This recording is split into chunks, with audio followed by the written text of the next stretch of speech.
Spilling tea, no sugar, no fear. They talk loud, but I'm still here. Lakeysha Keysha, say it clear. Real talk lives right here. Spilling tea, no sugar, no fear. I'm still here, no fear, but I'm still here. Lakeysha Keysha, say it clear. Real talk lives right here. Stretch words like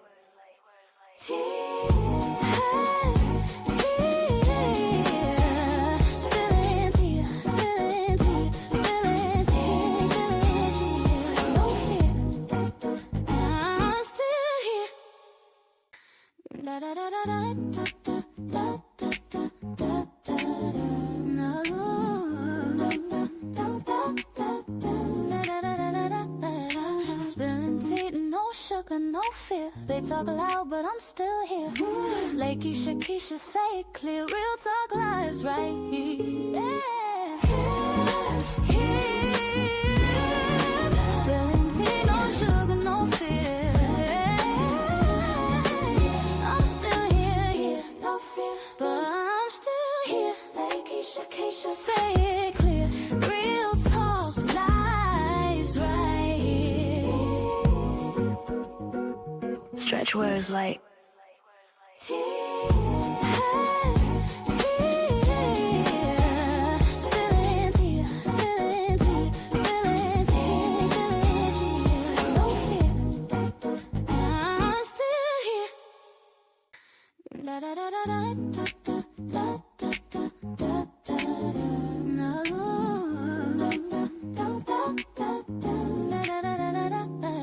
spilling tea, no sugar, no fear. They talk loud, but I'm still here. Lakeysha Keysha, say it clear. Real talk lives right here. Spilling tea, no sugar, no fear. I'm still here, no fear, but I'm still here. Lakeysha Keysha, say it clear. Real talk lives right here. Stretch words like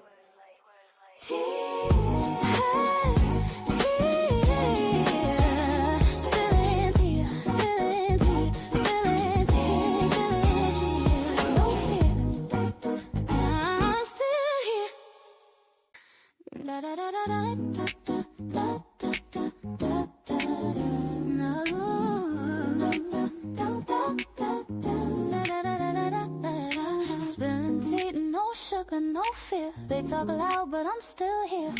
Lakeysha Keysha, say it clear. Real talk lives right here. Spilling tea, no sugar, no fear.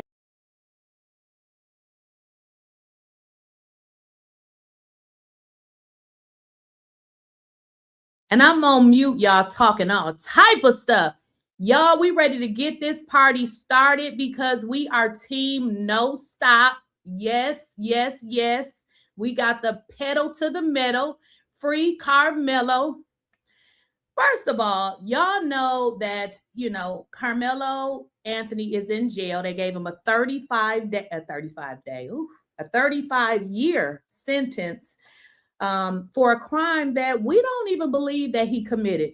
Now, we know that the judge did not allow the cameras in the court. And now that we're seeing this bullshit play out, it makes sense as to why he didn't allow these damn cameras in the court. Now, one thing that we have heard a consistency of, people have stated, is that the tape is different from what I saw. Now, why in the hell would these folks just make this shit up? They don't know each other. They live in different states.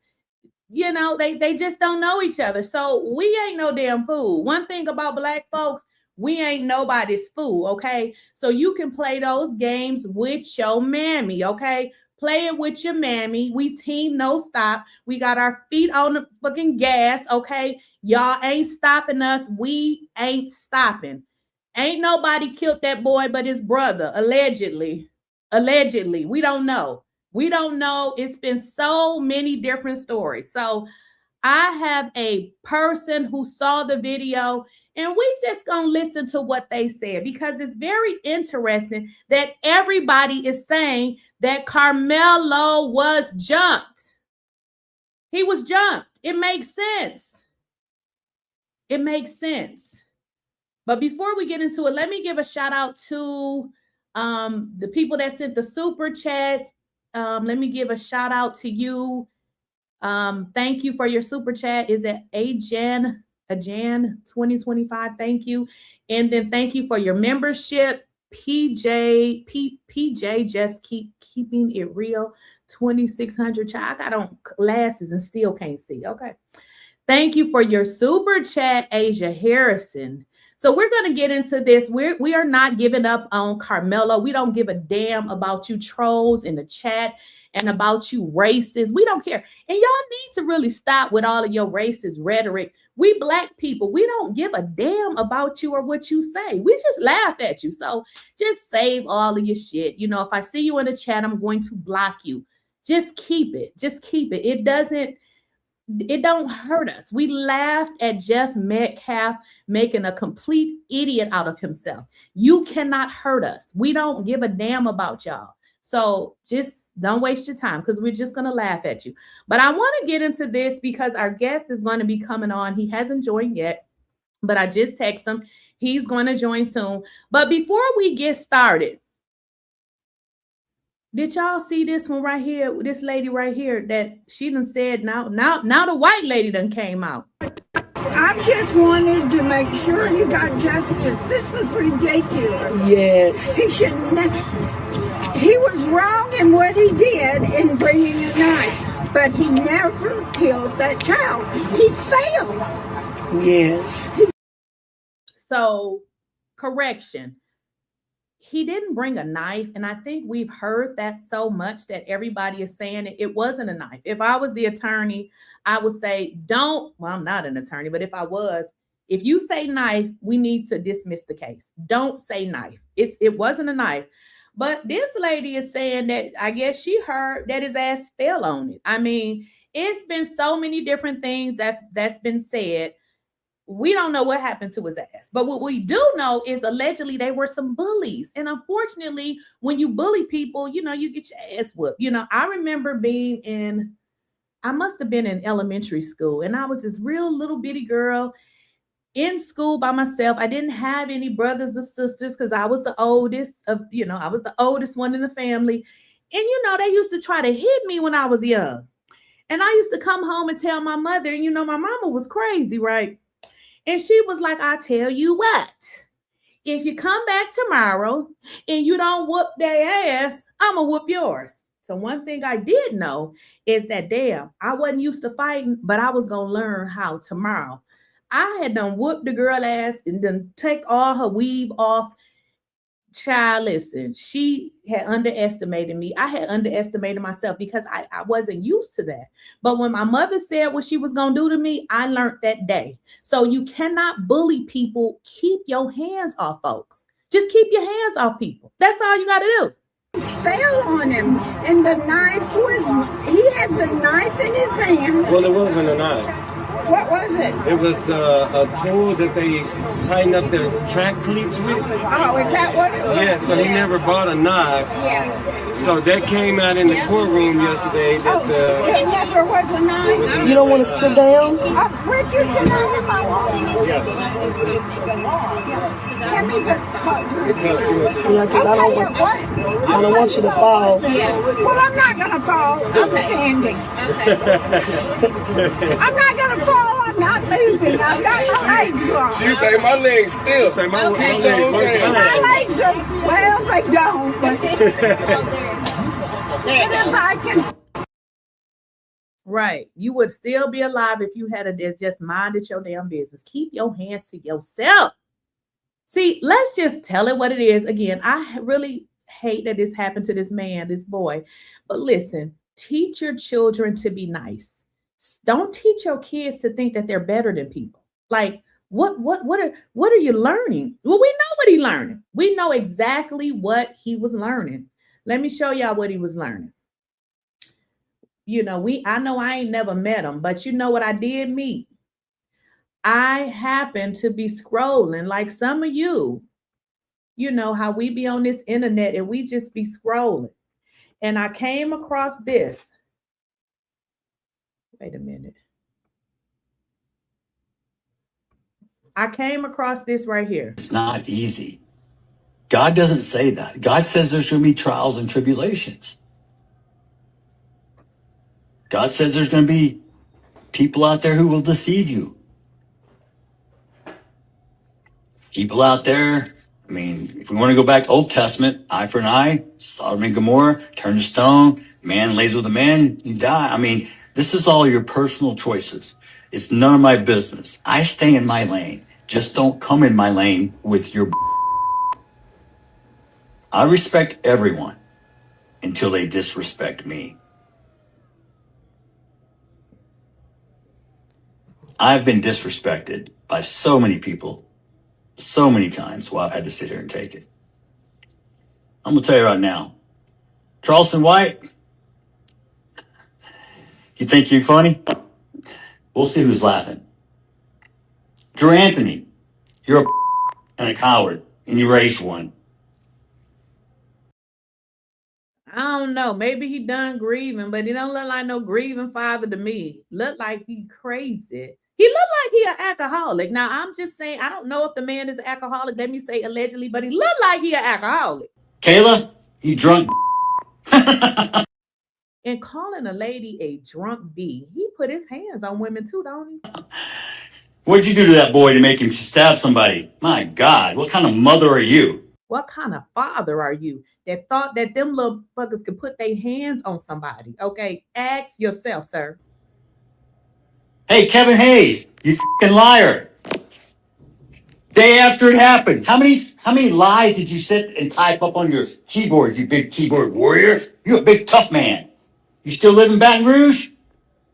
Remember you said you'd come to Frisco, buddy? You're supposed to find me. I told you we could sit down and talk. That's all you do. Talk, Mr. Squeaky Clean. You're the only one in your family without a damn record. I guess that's something to brag about in your culture.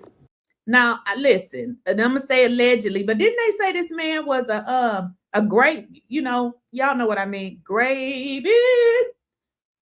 Didn't they say that about him? Now, I don't know, but what is he talking about? Because the folks say that he done did some little stuff too. Now, I don't know, but You people hang your hat on the dumbest shit I've ever seen. There go the racist stuff. You people. Well.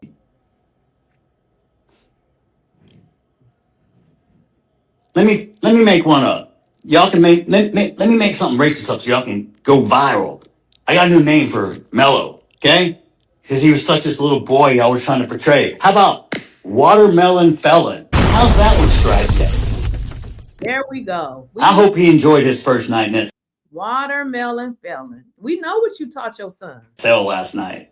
Because he's going to have many nights to think about what the he did.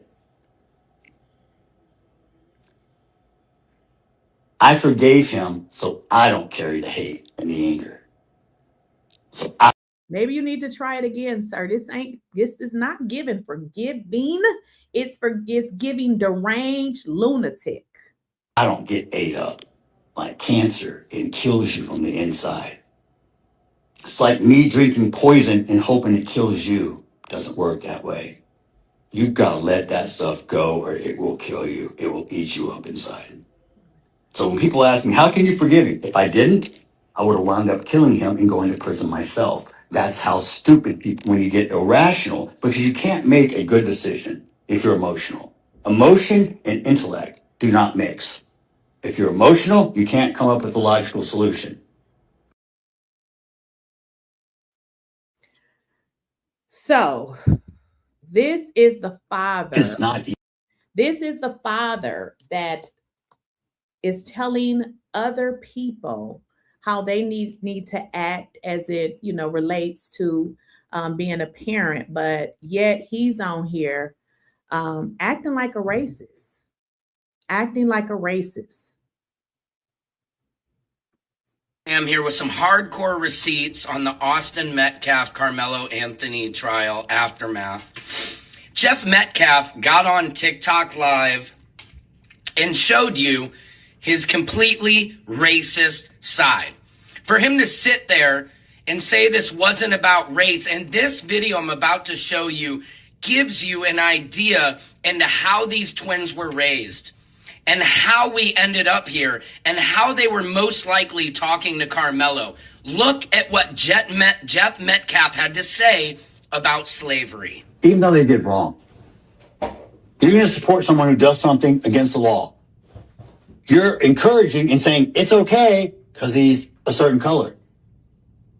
Oh, you've got more melanin than me. Ooh, so you get more in privileges, more entitlement? Because 400 years ago, someone actually sold you to us, and we took you over here and put you to work. And then we had a civil war to free your ass. And now you want to talk shit? Oh, I've been so oppressed. You couldn't even vote 1960. Look how far you've come. Look at all the free shit we give you. You're not oppressed. You're fucking entitled. You know what DEI stands for? Yeah.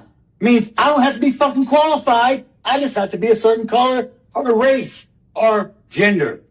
Whose broad ass idea was that? I don't know about you, but when I grew up, there was no participation trophy. There wasn't a safe space created for me because my feelings were hurt. We had to take actual responsibility for our own actions. Wow, what a concept.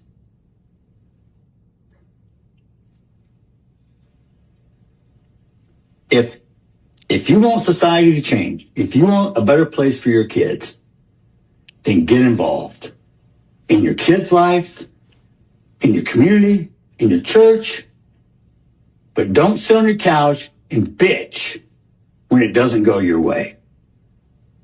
And what's crazy is in part of this video, he tries to say black fathers are not involved in their life. It's like 78% of y'all aren't even involved, when that statistic has been debunked. Black fathers are more involved in their children's life than almost any other race. Next, he has a Mark Wayne Mellon moment claiming to be Native American and goes on another racist rant. Look at this. We are Native American. I have my Indian card and so do the boys. So if you want to talk about stolen Now he's an Indian. He must be high. land, yeah, that starts here. We were here before y'all were. They took all our land and put us on a reservation. They just brought you guys over on a boat. Let me guess, your Indian name is running around with big racist mouth bowl. The next question is, are you satisfied with the sentence that Carmelo Anthony? Now, if you guys are wondering who is interviewing him, I don't know if you guys saw the video that I did when we talked about Neek at night and the situation that she encountered in Collin, Texas. Now, what do you know? That lady is interviewing him. You know, the lady that everybody has been stating is an instigator and was down there starting all of that stuff. Well, how did she meet Jeff Metcalf? Perhaps she was sent to create all that chaos. You think? Do you believe Austin has received justice? That's a real easy question for me to know. Hell no. What is justice? Justice for me is when Austin walks through that door and can hug me. That's how long he should stay in jail. Until my son comes back through that door. Do I think justice was served? No. There's all types of justice. Street justice, legal justice. Let me guess.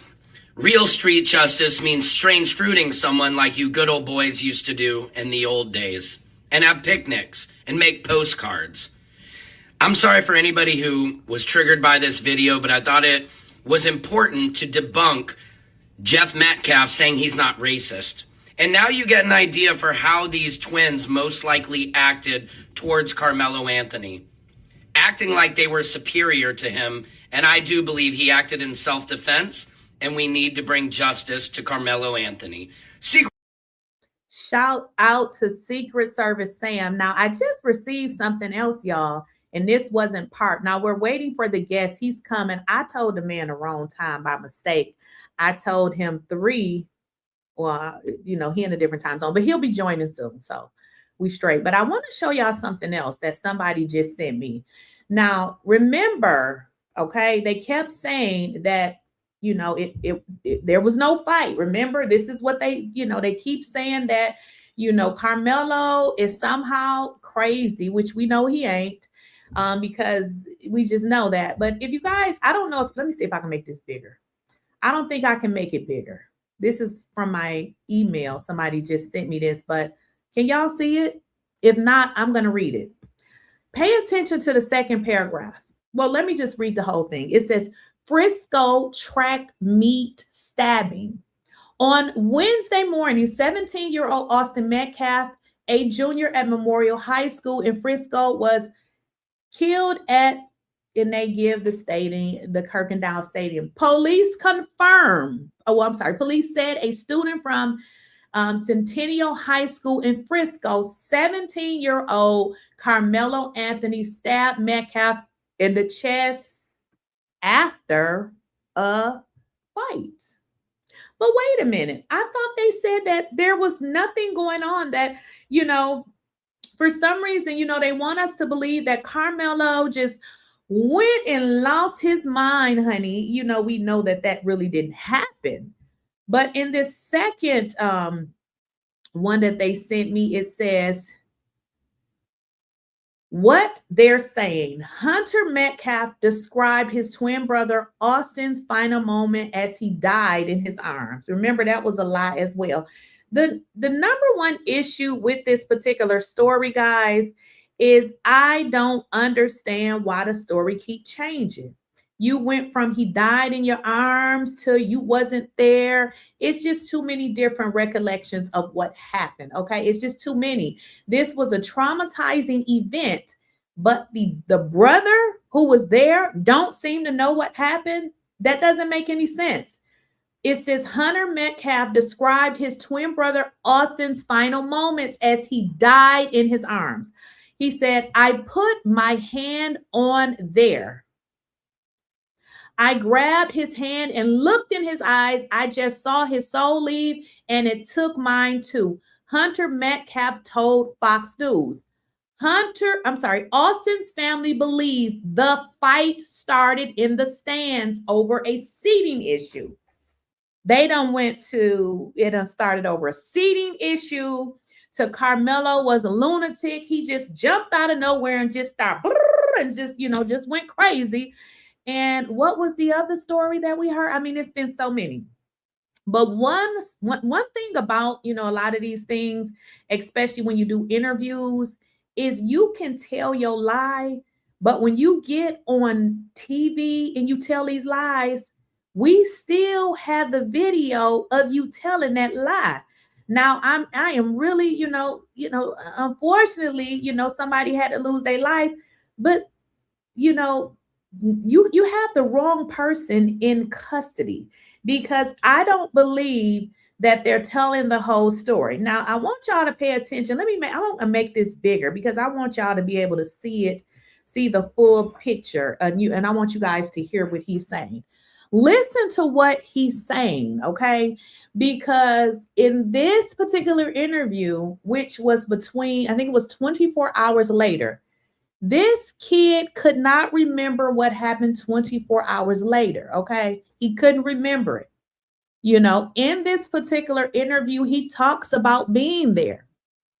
In the next interview, he talks about being there. But even the next day, he changed some stuff. Well, I'm going to let y'all hear it for yourself, because if you recall, in the hearing in court, they said that Austin wasn't there. I'm sorry. They said Hunter wasn't there. Hunter had already testified in multiple interviews that he was there. Do y'all understand? This is why we don't believe what the hell that they're telling us.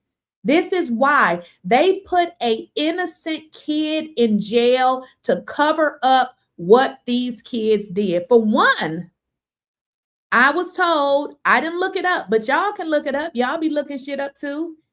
That if you, let's say we lived in Texas, we're just going to say Texas because this is where they live. Let's say we set out to commit a crime in Texas.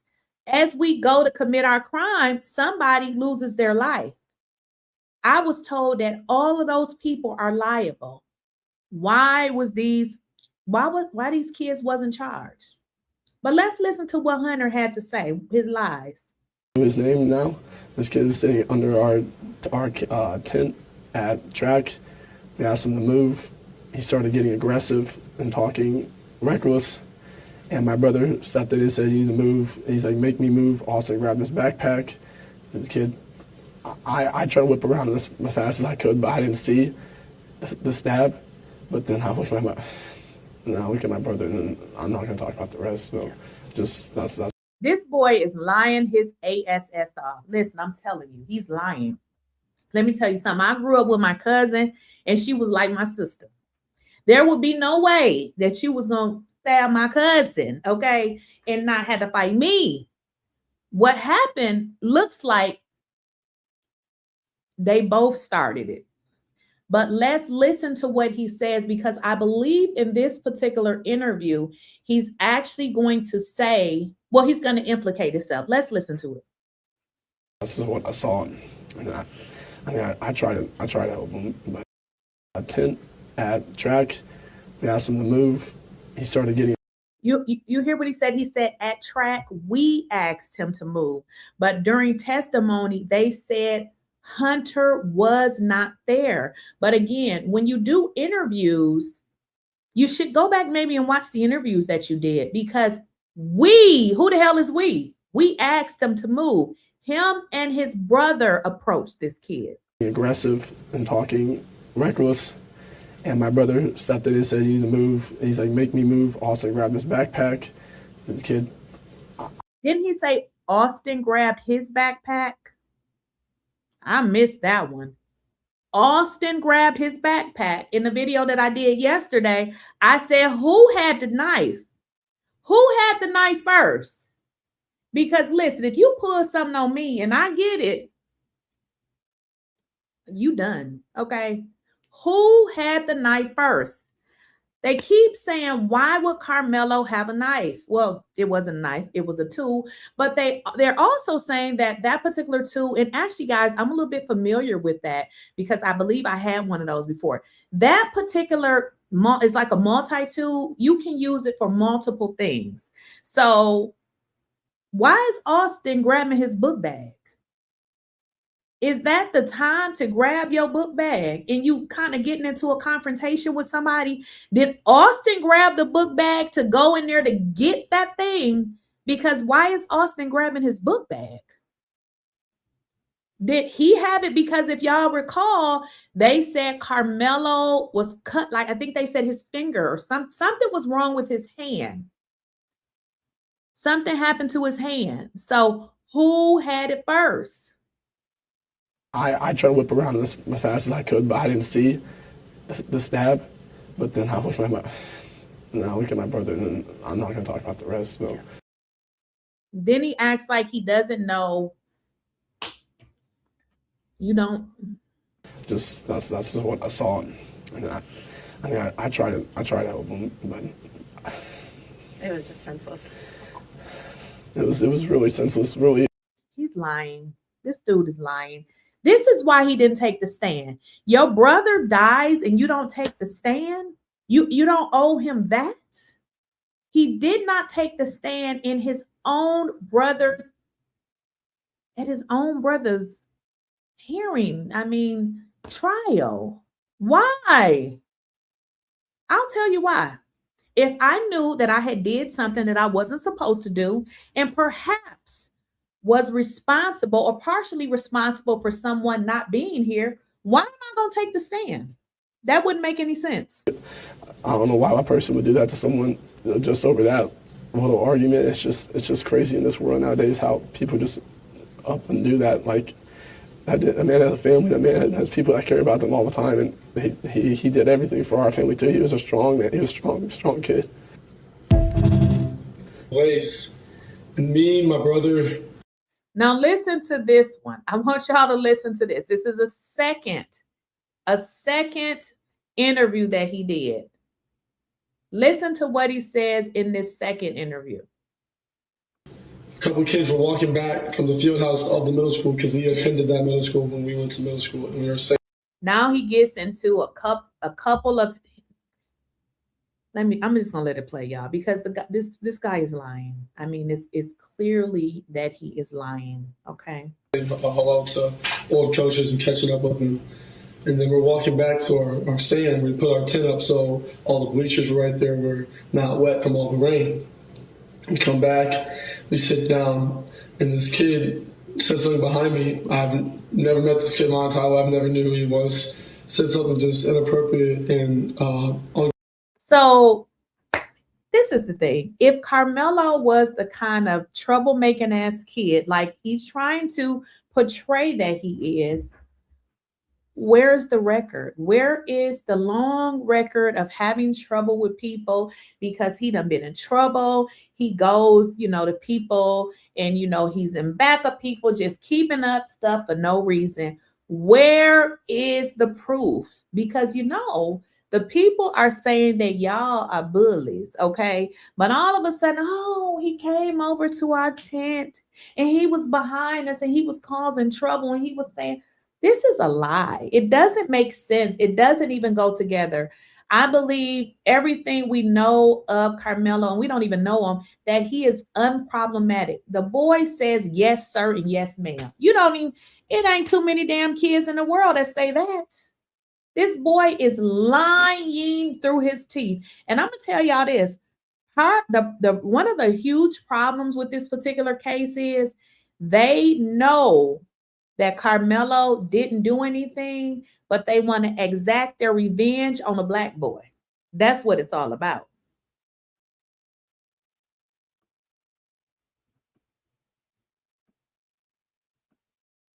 A couple of kids were walking back from the field house of the middle school because we attended that middle school when we went to middle school, and we were saying hello to old coaches and catching up with them. And then we're walking back to our stand. We put our tent up so all the bleachers were right there. We're not wet from all the rain.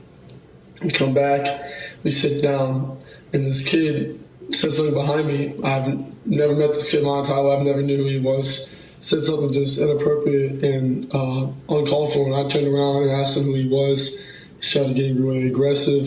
My brother stepped in. He started being, how he always is with me, just brothers, just having my back. I want to stop it for one moment because you know what they didn't say in court? You know what they didn't say? Nothing about this damn story that he's telling now. Nobody said this. This story never came up. The account of what this guy is giving in this interview, which would have been about a year or so later, this ain't what they said in court. They didn't say this in court. Do y'all understand? Listen, I ain't a lawyer and I'm going to say it over and over again, but shit, I could have represented them better than this. What is this? These folks have told so many different stories that I feel like the judge could have done half of the trial right and should have won. You gave different accounts. Nobody that came on the stand said what he's saying that he said a year prior to this trial. And things started getting more higher intensity, and the kid said some aggressive stuff, reckless stuff. Also try to handle the problem. Austin was always one to step up. He always wanted to step up and be the person that would do the right thing, and he was. Guys, I want to do something different. My guest is about to join. I want to play the other video because I want y'all to be able to see the mother's eyes, okay? The mother, as he talks, you can tell that she wanted him to shut up, okay? I feel like this is a story that they came up with, but let's play this one because then you guys can see their eyes. And Hunter, thank you for being with me today. I can't imagine how difficult of a day, and I have to start with how sorry I am of what you're going through this morning, this afternoon. I think I'd like to just start, I'd love to just start with tell me about Hunter. If you could, Megan. Tell me about your son.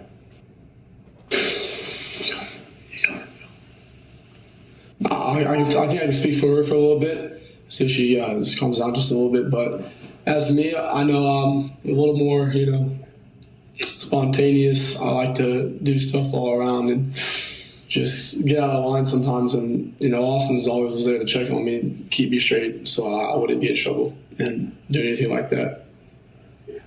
Hunter and Megan, whenever you feel ready, jump into the conversation.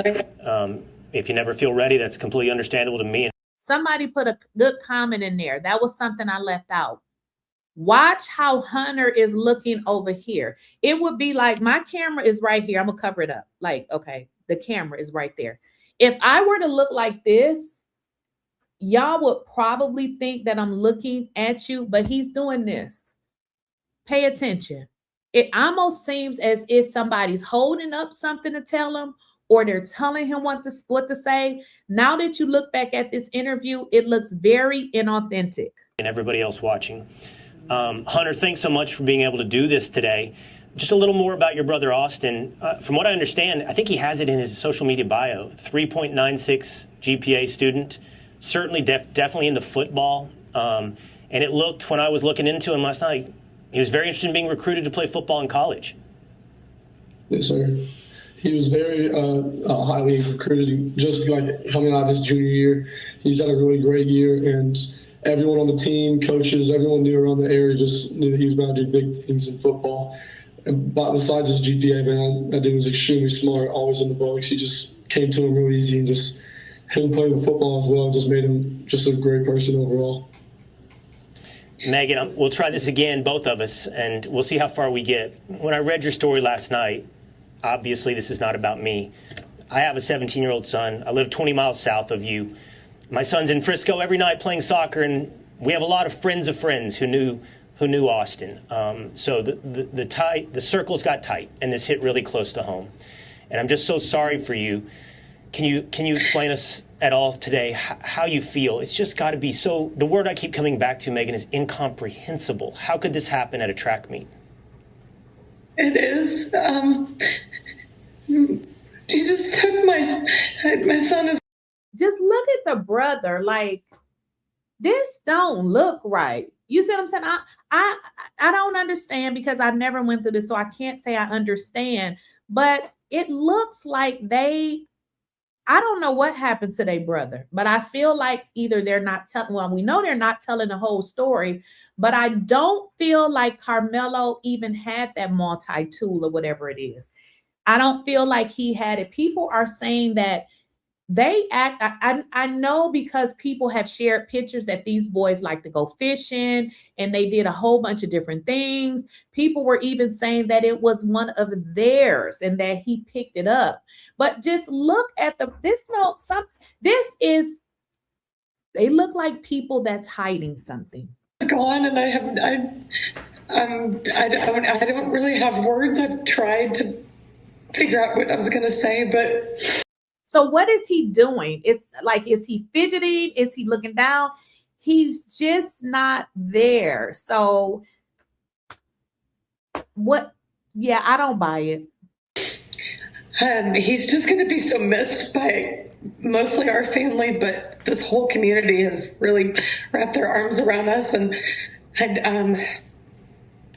if I could say anything to the nation, I would say to make sure that you just hug your babies tight, because you don't know when the last time you get to do it. Hunter, I know you were there. Thank you, Megan. Hunter, I know you were there. Go look online. They all said oh no, Hunter wasn't there. Why do they keep saying Hunter wasn't there? That is a clear indication that something happened as a result of Hunter. So we want to keep saying Hunter wasn't there. Hunter wasn't there. Don't say Hunter was there. But Hunter just said he was here. He said he was there in the last video. Take your time. Hunter, I know you were there when it happened. What can you tell us about what happened at that track meet? How could this thing that seems like is not on the menu of possibilities could happen? Again, I was at a track meet, by the way, on Tuesday. This is not something you think could ever happen. How did it happen? So there was a... Look. Listen, now watch him. Pay attention. He's looking off. There was a really bad storm in the morning, and they had a lot of delays. And Why is he doing all of this? Look at whenever a person cannot give you eye contact, you know they lying, okay? What? Look at this. My brother, a couple of kids were walking back from the field house of the middle school because we attended that middle school when we went to middle school, and we were saying hello to old coaches and catching up with them. And then we're walking back to our stand. Look at the eye contact. No eye contact. He looked there, everywhere but in front of you. This boy is lying. We put our tent up so all the bleachers were right there were not wet from all the rain. No eye contact. Are y'all watching this? No eye contact. He's looking everywhere. So if I'm having a conversation with you, why am I looking down, around, up? He's looking everywhere but to the person that he's speaking to. This dude feels guilty about something. It's given that he feels responsible, probably because if you listen to what he said, it seems like the problem started between him and Melo.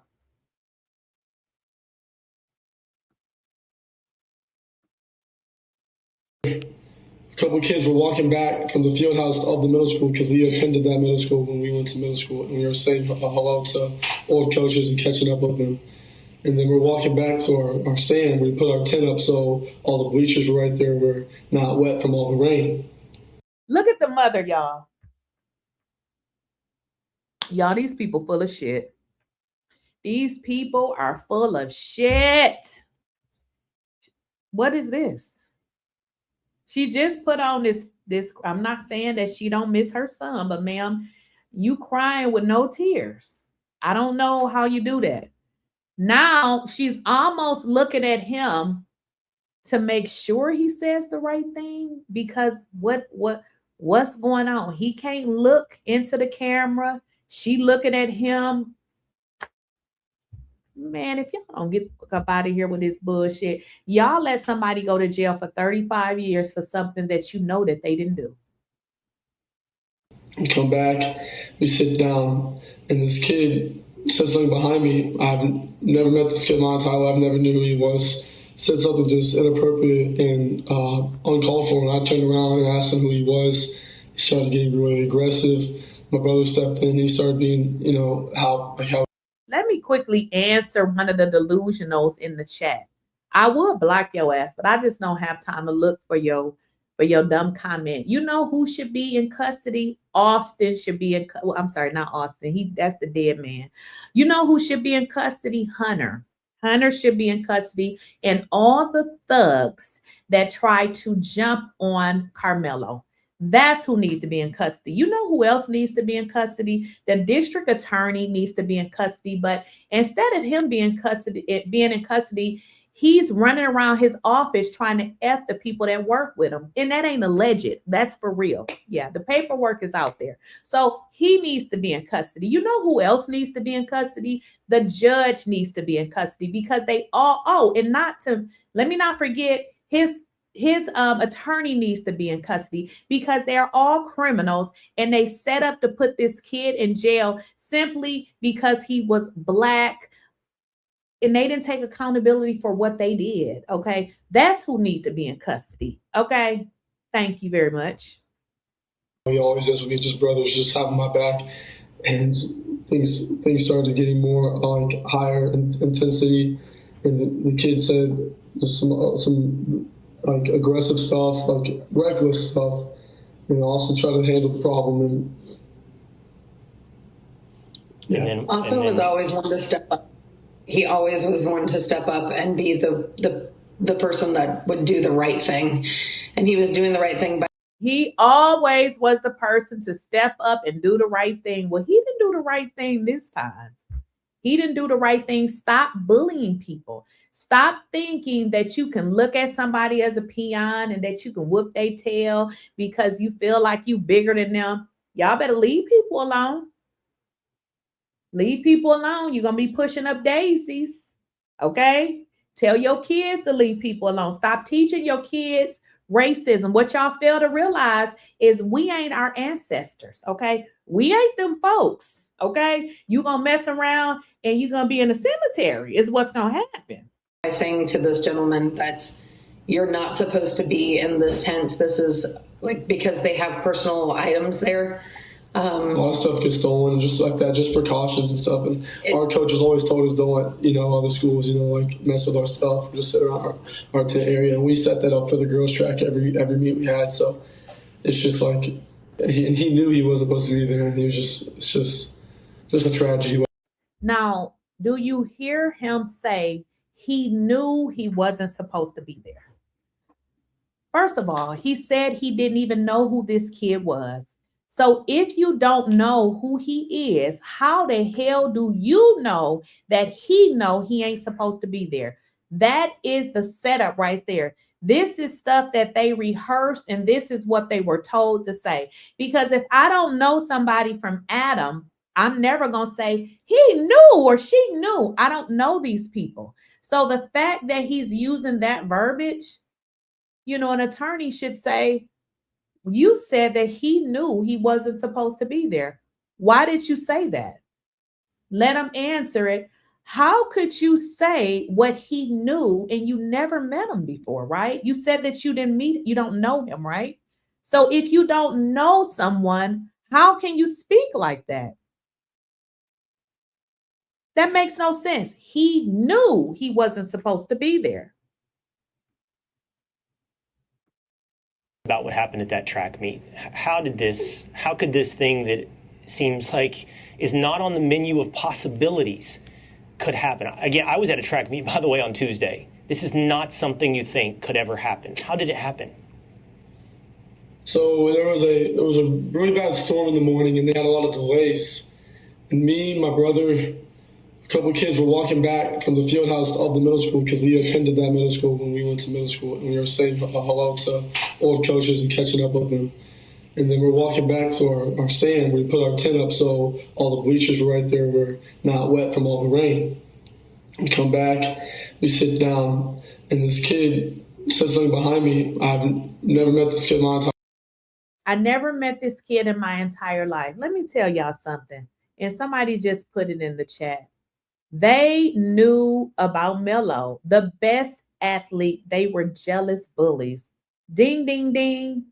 He may not have knew who you were directly, but I believe he knew of you because people were saying that y'all was bullies. So y'all probably never met each other, but they knew of each other. And these boys seem to be haters, jealous bullies. So just look, if you listen to what he's saying, he says, I never knew this kid. So what he's trying to do is make you think that he don't know him. So it seems like whoever prepped these kids, they really prepped. Well, in all honesty, you really shouldn't be lying, because when you lie, they'll know that you're lying. So what he's doing is he's insinuating that I really don't know him, but it's giving you did know him, because I really don't know. I really didn't know this kid. You really didn't know this kid, but you knew that he knew that he wasn't supposed to be there. That doesn't make any sense. Okay, Dwayne, I see you right now. I've never knew who he was. Okay, guys, we're gonna switch gears right now, because the guest has arrived. But before I bring him up, let me acknowledge two people. Influenced by Life, thank you so much for your super chat. Hunter also says shushed his mom on this interview Eddie better beware if he's not white. Eddie flipped on Carmelo and the Metcalf showed their race card. Thank you. And also thank you to Warren Hawkins 6512. The way they had it set up, Hunter didn't need to take the stand. The fix was already on. If Melo had a real attorney, he would have been called up there. All right, guys. So we're going to introduce the guests. Hello, hello, hello. Thank you for joining us. Hey, how are you doing today? Thank you so much. And I apologize because I know you're on a different time zone. So Yes. I don't know what I was thinking, because I remember you said that you had until 4 o'clock, right? So I said, I'm going to send it to him to start at 2. So that gives him more than enough time. But I apologize. I was thinking 2 for you is 3 for me, but I'm so sorry. I really apologize. It's okay. It's okay. But I appreciate you for coming on. My goal is to, basically talk about everything that has happened. We know that, Carmelo is now serving a 35-year prison sentence. But what has started to come out is that everybody is saying, wait a minute, the video that they showed in court is not the full video. So now a lot of people are saying the same thing. And I know, because I actually sent you, I think I sent you a screenshot of what I received back from the district. We now know that nobody now can see this footage, which generally, after the case has concluded, generally they will just send it out. But now we know no one can actually see the video. So one of the reasons that I wanted you to come on is because you have saw the video. I know you have saw the video because you not only have saw the video, you have provided me your email from the school district that states you saw the video. You've also provided me with another list of everybody that saw the video, and your name says you saw the video. So I know that you actually saw the video. So I want you to start by telling me, when did you see the video? Like, I would assume it was in last year, right? It was last year in June. I saw it in June of last year. Okay. Can you explain what that process was like? Yes. You had to put in what they call a FOIA request, a Freedom of Information Act, or request for information, or PIR, public information request. And once you put that in on their website, they would actually acknowledge that you put it in, and you would get contacted by one of their administrative people to set up a date and time for you to come. And they'll give you some available dates. And you'll choose from those dates or say, I can't, what other dates you have. And once that process is done, you actually set a date. They confirm that that date is set. You go in, and once you get there, it's at the administration building, the Frisco ISD administration building in Frisco, Texas.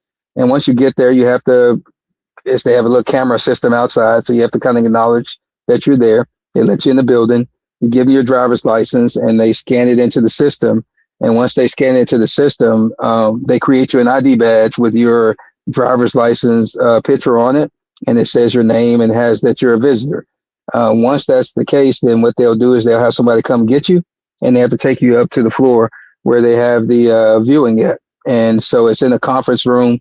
At the time that I was seeing it, only one person was going at a time. Later on, they had 2 or 3 or 4 people going in at a time as they start getting more requests. But once you've seen the video and you've viewed it, they actually send you confirmation to let you know, because by law, they have to let you know that your PIR or your FOIA request has been closed. And so they send you an email that states, hey, this serves as a receipt that you have seen the requested video, and thank you for your time, and they go on about their business. So there is a process, and anyone that's seen that video outside of the snippets that they showed in court to the people in the court, and the snippet of a video that they showed the actual jury, you had to go see it at Frisco ISD, because it's property of Frisco ISD. It didn't belong to the DA's office. It doesn't belong to the Frisco PD. It doesn't belong to the parents. It belongs to the general public through Frisco ISD. And so that's one misstep or uh, information piece that people put out there, that this video would be readily available elsewhere. Normally, since it is a school district, you could just actually put in a request like I did in the beginning to actually get a copy of the video, and they send it to you. But because this was a moment that they knew that they were going to do what they did, they actually said no at first to people, that they were not going to show the video, but then they realized they had to show it. And so that's when they allow people to come in and see it, because it works as the same, that you can show it to you or release it to you. But ultimately, once the case is over, you have to release the footage because it's public information. And so that's kind of where we are now, is that the information should have been released. I know myself and others that had requests in, we just did follow-up emails to remind them that we had it. But I also put in fresh requests too, for not only that video, but also other video. And I'll explain that probably later on in a couple of months or something, once we get some litigation done. But once we did that and start getting, putting the request in for the transcripts and all those different things that you do, the lady was actually getting me copies of the court case when I was there that morning after he was sentenced and everything. Then all of a sudden I seen a lady run from the back, and she stopped her, because that's when they noticed that everybody was requesting and they wanted to seal everything. So the rule of thumb is right after these cases, you want to get the information quick, because most of the time when they're hiding something, it takes them a few hours to get their mind right to start sealing stuff. And so I almost got a copy of stuff before they did it, but I'm on the list to get it. The transcripts was not ready yet. We'll see if they release those. We already really have transcripts, because most of the news media did a good job of doing a minute by minute moment of what was said. But as far as the video, they're relying off of the actual ruling that our Attorney General in Texas, Ken Paxton, gave them last year. It's not a new ruling. So I want to let people know that, and let's be clear. It's not a new ruling. Ken Paxton didn't say, hey, let's just stop it. He didn't do that. They're relying, and Frisco ISD is relying off of his ruling from last year. And if anybody has that letter, you can read it. It'll tell you the date. And it says 2025. And so we have to just basically appeal it to to Ken Paxton, the Attorney General, let him make a ruling. And based on his ruling, then we can sue, or he'll make them give us the video out, because they really don't have no standing. Yeah. Right. Okay. So I apologize. I did not introduce you because I didn't know if you wanted people to know your name. But now that I see it's out there, his name is Dwayne, for the people that's asking me. Dwayne was the guy that went viral. I didn't know who he was. I just was on social media and I saw this video, and you know, he's been out there talking about seeing this video. And what I was saying, guys, is he showed proof. A lot of people are saying that they saw the video. I don't know if they've shown proof, but he's actually shown proof. And some people that said they saw the video, their name is not even on that list. Some of their names is on there, but it says that they requested it, but it said, did they see it? And it says no. So some of these people that's saying that they saw the video, they may have requested to see it, but they never actually saw it. That's what I. So why do you think, Dwayne? Because you kind of spoke on, originally you can go see the video, right? But now, why do you think all of a sudden they're saying you can't see the video? They have already shown this video to people. Well, they were showing it up until, I want to say, was that June or July? It was toward that moment they were still showing it. We had a young lady with her group on TikTok, led by some of the people on the Metcalf side, decided they were going to go in and film the video, and they got caught. And when they got caught, it gave Frisco ISD and the DA cause to actually stop the viewing of the video. And what they stated in that ruling, which I actually have a copy of that too, they said that because of the illegal activity of trying to film the video, that they were going to stop everyone from having access to view it. Now, in that light, it is not in the state of Texas illegal for someone to film a video in a public place when they have been invited in to see it. So that means that every one of us that went to go see it, we could have filmed it. And we just didn't really pay attention that we could have, but we could have. They had the right to refuse to show it to us, but we had the right to film it. And so when this young lady tried that, everybody was saying she needs to go to jail, all that stuff. And I kept telling her, need to pause, because now I read the law. The law said that she had a right to do so because she was invited in. But they used that as that reasoning. So myself and others contacted them and told them, you need to continue to show it because you said illegal and criminal, and nothing she did was either one of those things. So we started fighting them on that, and that's still an ongoing battle. They know that time is always on their side. It's never on our side. So when they do something, they know it takes a while for you to fight and get them to actually do right. And for you, it doesn't work that well. So that's kind of where that was. But it was a concerted effort from the beginning. They just didn't know what to do because they didn't expect for so many people to be interested in this Carmelo Anthony situation. And normally, we gotta be honest, we don't be interested. We'll be like, what happened to that boy? And then a month later, we're asking, hey, whatever happened to little Pola Tink Tink? Did he get locked up? But in this situation, since a lot of us live in this area and live here, I live in Little Elm, and Frisco is right. It's our sister city right next to us. Some of my kids go to their schools. Some of their kids go to our schools. We were privy to that moment from that day. I was actually in the area when it happened.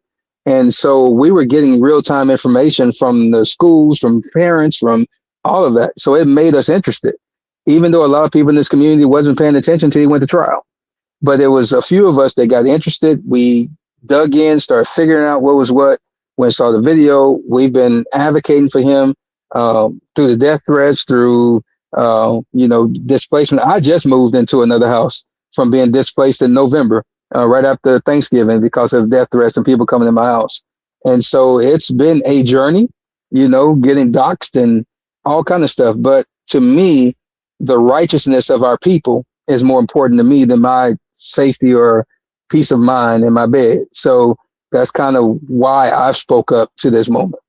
Okay, so this is a good place for us to kind of go into some of that now, without saying anybody's name, because we don't want to get these agitators and these liars any more ammunition. Now, there's been stories that the folks been lying, making it seem like folks is messing with these Metcalf people. And I know, because I have followed the story, and I know that the family stated that they had to move so many times. Then Dominique, I can't remember his whole name, but the guy that was working with them said they had moved about 8 times. We know that the father, Carmelo Anthony's father, who was the only person really working in the house, taking care of the family, they continue to go to this man's job. Therefore, he is not working. So these folks have been harassed. People have showed up at their homes. And I know you, because you had stated that you had been advocating on this case since 2025. You had been subjected to being harassed. You had talked about your home living situation. Can you kind of explain what you have went through just from trying to advocate and help this family without even saying the folks? You don't have to say their name. Yeah, it's been tragedy, to be honest with you. I guess is the word I can choose. It's been tragic. And not only for myself, but a lot of people who were advocating for this family, because I started in April advocating for them when it happened. And so from being doxxed to people calling my business phone, trying to get me fired from my home business, to, people showing up my house, being locked up by people that were advocating with me, which I thought it was the people on the other side doing it. But I found out through court records, it was actually some people that were advocating with us on this side that now I found out were actually working with the other side. It's complicated, but that's that moment.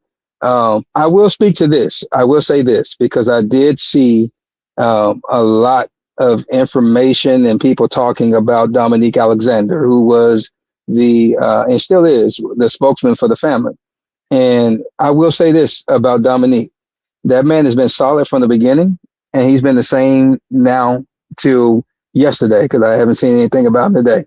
And so I know people have their understanding and their feelings, but a person that's a spokesperson is only that. They're your spokesperson, and they're only doing what you tell them to do. And so a lot of things that Dominique tried to do in this situation, he can only do what he's told to do and speak for the family. And so I do know in the beginning, and I will speak to this, in the beginning, he stepped up.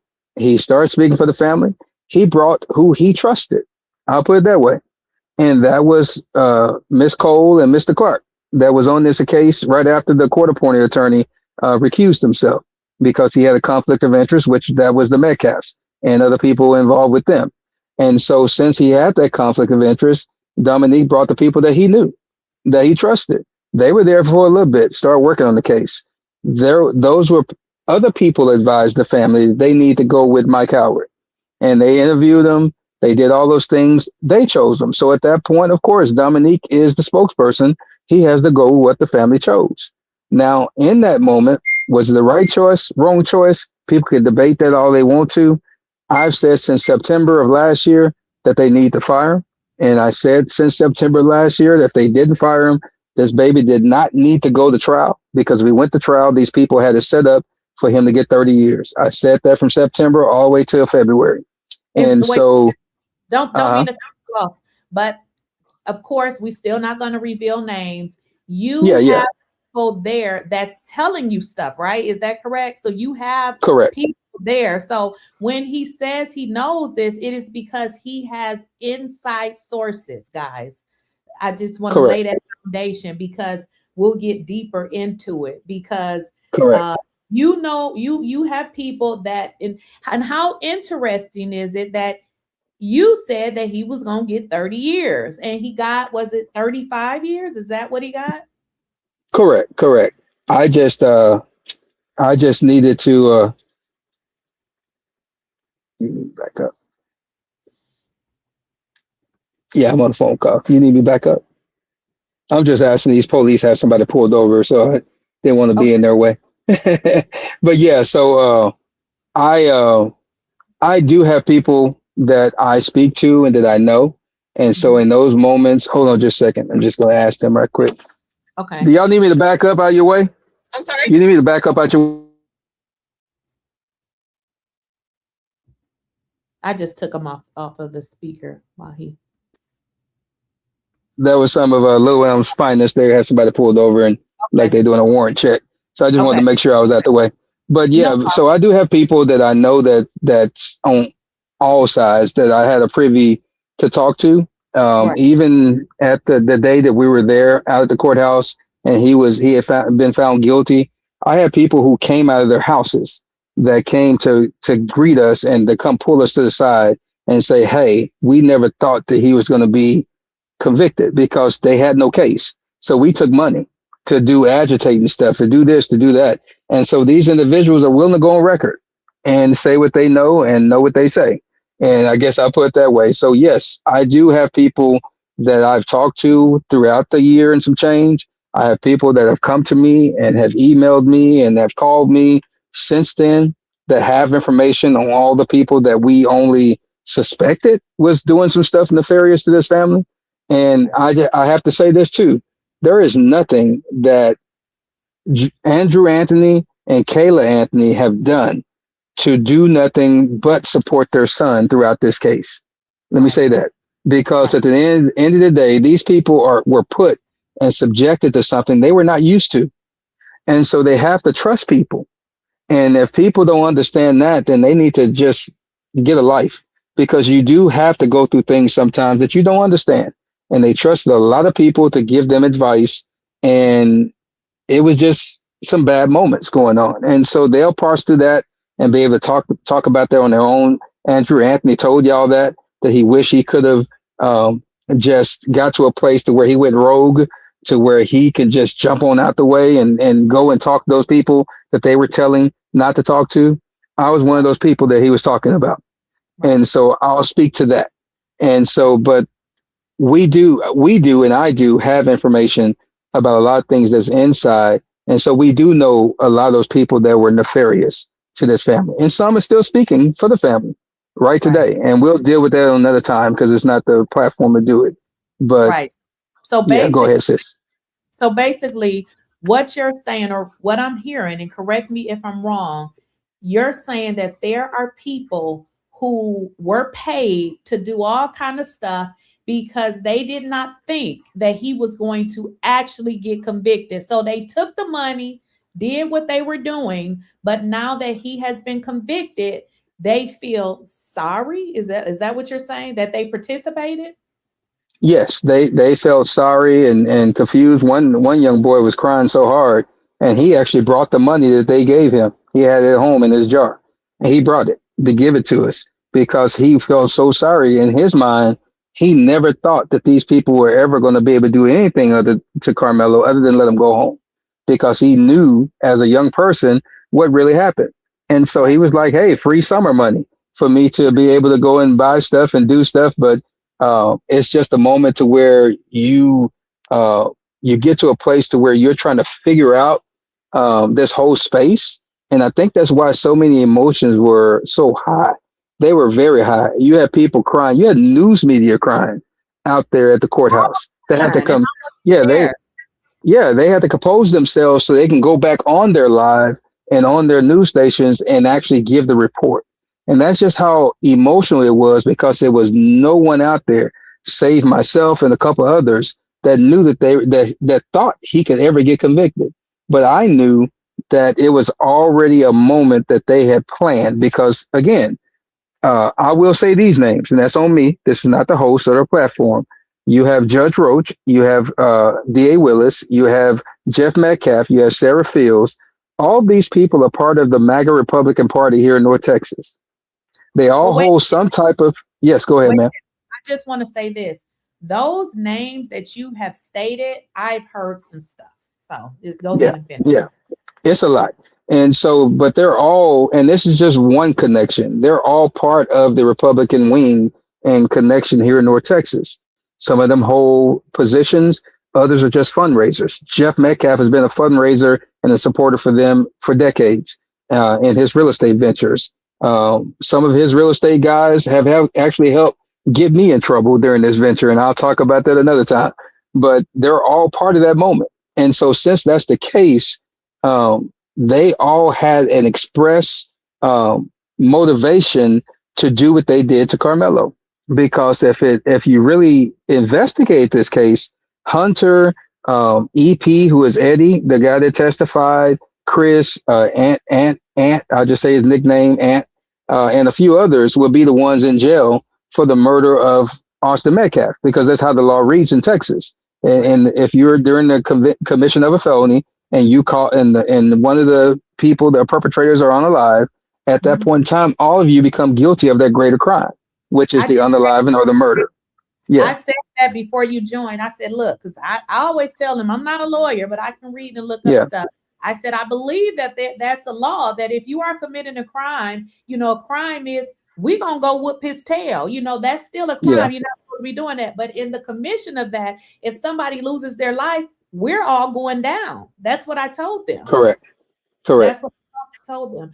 Now, can you tell, now I know you spoke about different people being paid to do different things, but they did not realize that this was going to result in a conviction. Talk about the agitators that were outside the courthouse. Did you have any, did you run into any of them? Because I heard a lot of, there were a lot of agitators. And I believe I saw in another interview that you did, that you said somebody was out there and you said something about they kept coming back or something. And you asked them, like, what were they doing? And the person said, look, I was just paid to be here. Yeah, you had a lot of that. You had a lot of people that showed up probably 3 days in a row, and they would just ride the parking lot. You had some people that came, and there's a video of that, of they kept coming, and one of the people that was out there with us was like, what are y'all doing? And they started yelling the N-word, calling them monkeys and everything else. And she ended up throwing some Cheetos at him. And I think he was surprised that she actually did it. You had people like that all over the place. Some people that used to be advocators for Carmelo Anthony came out of the courtroom before he was actually sentenced or before he was actually found guilty while they were deliberating, went and got something to eat, and they were riding the parking lot laughing and doing the same thing that Sarah Fields and her people were doing with their kids in the back seat, laughing at the signs, because we had plenty of signs out there. And when he was found guilty, and that same individuals that used to advocate and still right now advocating for him were out there laughing. And they told their followers that they were actually in the courtroom when he got sentenced. They lied because they were outside with us, looking at us, cuss me out, roll by, cuss me out right quick. So all these things are a real thing. From all paid and out there, certain things to here out there, because it was theoretically peaceful, even with some of the Metcalf people that showed up, until Jake Lane showed up with his little protest moment that got him ultimately arrested on the $1 million bond he in there locked up for right now, and just people like that came out. So it was a lot of agitators, a lot of paid people, and it was a young lady and a man in the car. They just kept riding. So I went to them, asked them if they needed anything to drink, because we had Gatorade water, and they stopped and they was like, yeah, bro, we'll take some. And we just got to talking. He was like, bro, I'm just riding around because they paid me to come over here and look at y'all and laugh. I was like, bro, keep doing what you're doing. They paid you, make sure you get your money worth. And we laughed and went on by our business, because I understood that this was deeper than just Carmelo, the Metcalf twins, the kids that were there. It was just deeper. And I understood that it had a deeper meaning that was past all this moment, because a lot of those people did not even care about Austin losing his life. They didn't even care about whether Carmelo did it in self-defense or not. They just cared about the opportunity to make money, to get their fame, and some for whatever ideological purpose or religious purpose or political purpose that they chose to do what they did in that courtroom. I don't understand that yet. I'm going to get to the bottom of it. And that's what we're working on right now. But it's a greater moment than just these guys choosing to bully like they've been doing since the 4th grade and stepping up to Carmelo and doing what they did, because all the testimony in the court said that Eddie actually told Carmelo as he was walking by to go stretch, hey, come here, Melo, come here. And he came here and he sat down. They dapped up and they talked. And in between that, someone reached out to the Metcalf twins and the other friends, and they came from the school area and they came over there and assaulted him. That's a fact. That's what's on the video. That's what was said in the courtroom. How can you get from that and then the jury come back and say that the man is guilty of murder? Right. Because the fix was already in. I'm glad you went there. So let's get into it. Tell us what you saw when you watched the video. Okay, when I saw the video, you can see that Carmelo and other kids are already sitting up under the canopy. And it wasn't just Memorial kids sitting up under the Memorial canopy. It was other kids too, because all of them have friends around. You had the Memorial canopy. You had two canopies from Timberview. They're back to back right next to each other. And then you had another canopy next to that. And so right there, it was peaceful. You can just see kids sitting.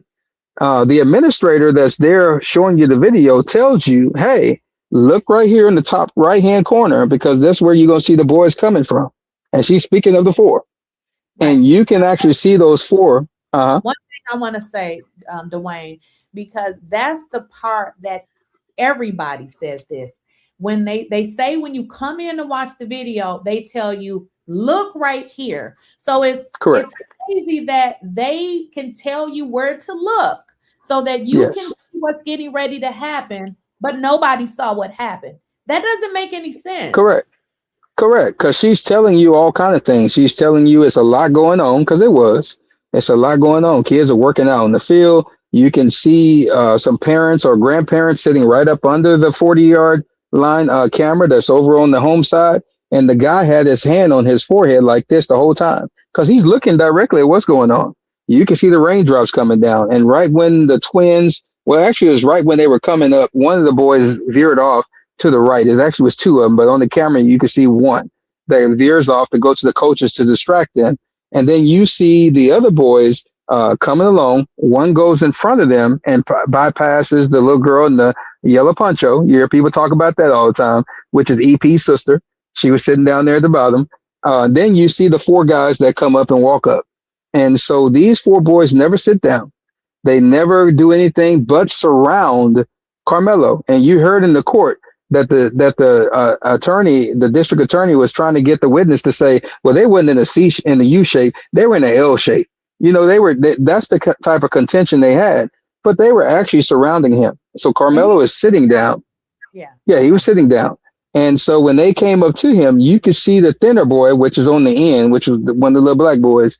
He was kept going up and down. So that means he was agitating Karmelo. You could see Austin Hunter directly in front of him, and the mixed young man was sitting over to the right. So they had him cornered in. He couldn't go anywhere. And so at this point, they are sitting there. Austin actually pushes Karmelo, and he pushes him so hard until he falls back and hit the bleachers. Now, in courtroom testimony, they said that he actually fell in the lap of another kid, but there was no other kid sitting behind Karmelo. So there's that. And so he did hit his head. He came back up, and once he hit his head and came back up, then you seen Austin. Don't mean to cut you off. I do want to say this. Mm-hmm. One thing that we learned about Karmelo is that he suffered from seizures. He did. So you throw somebody and they hit their head, he could have lost his life. You he could have. He had every right to defend himself, because nobody knows where it would have went after.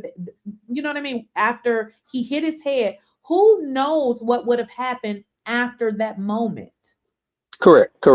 And that's kind of the whole moment of it. He suffered from epilepsy, so he suffered seizures. He also had surgery on his shoulder.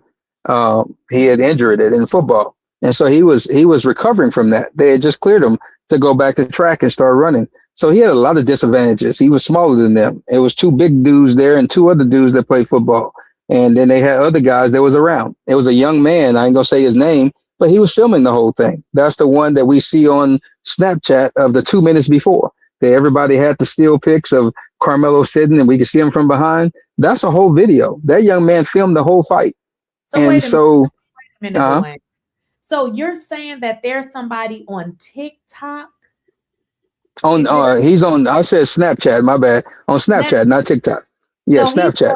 Snapchat, and he has this stuff online. Correct. It's been shown all over the place, and a lot of us have the 6-minute video of him showing in the still shots. He has the full video, and also, let's just be honest, a lot of people have seen his full video because it was actually out on Reddit. Some people seen it on their Snapchats. It showed, but it was a disappearing link, and they didn't know to record it. And so it's out there. I know this as well because here in the local area, on the 2nd of April, the 3rd of April, and the 4th of April of last year, we actually saw kids posted on their social media. And so we saw the fight. We saw the incident. They call it the fight, but it was the incident of Karmelo getting jumped. So we saw it until they scrubbed it and took it down. And so a lot of people still have that video. They still have that feed and that footage. It's just that they've gotten threatened. They've gotten all those things. It was actually alleged in court, so I'll say it, that Jeff Metcalf had actually did a whole barbecue for all the witnesses to come to, and that's where he threatened all the parents. And so that's something that we've contended and said last year. They actually brought it up in court, so I'll say it here. And so those are things that happen. So you can see them actually jumping him. The first person to throw a punch was Hunter. Hunter cold-cocked the boy, and that's when they jumped on him. That's funny that you say that, because right before you joined, I said, this boy is guilty. You can see it in his face. He knows that something he did caused his brother's death. I said that. I said he is guilty. When I look at him talking and he's doing that press conference, he's looking up, he's looking down. That's a sign of guilty. A person who can't look you in your face, they have something to hide. And then as I watched his mother, it's almost like she's crying, but she's not telling the full story either, because I believe she knows what happened. They both do. And I'm going to tell you that as a fact, and this is Dwayne saying that Jeff Metcalf and Megan Metcalf definitely knows the truth. but they're stuck between a rock and a hard place because Austin was their favorite child, and they know that Hunter is guilty of causing that man not to be here no more, because Hunter is the one that started the whole situation. And so, as he said on his interview, that my brother always has my back, even when I'm wrong. He said that out of his own mouth. So that's on his interview, not mine. And so, since we know that, and that day, once he threw that punch, they all started beating on Karmelo. Karmelo disappeared at the bottom because they're all on him, and they're hitting each other, hitting him. Karmelo actually gets away. That's what people don't understand. He got away. He backed out. Austin grabbed his hoodie and pulled him back. And on the video, you can see his gray hoodie stretched out and him coming back. And you can see the look on his face. It was despair because he thought he got away from the beating, and they got him. And when they brought him back in, Austin grabbed him and put him in a headlock. That's why you can see the ligature marks on the bottom of his neck. And that's when one of the kids, I believe, I don't know which one it was, so I won't call their name, but one of the kids actually testified to it in trial and said that they saw that Karmelo had to reach behind his back and he grabbed what was already open. And when that happened, as the older white lady said, and I ain't gonna say her name, but she was sitting up on our canopy for a few days after she came from inside the courtroom. She told everybody that it was clear from what she saw that he fell on it. And that's something that we've contended, that Karmelo may have reached for something. He may have gotten it, but he definitely fell on it because the force that's needed to cause the damage that they're saying that happened, you have to have a lot of pressure. And Karmelo sitting down could never muster up that type of pressure. So he had to fall on it. That's good. And so, yeah. Wait, let's stay there because so what you're saying is, and I've heard this before, he never stood up. He never stood up. No.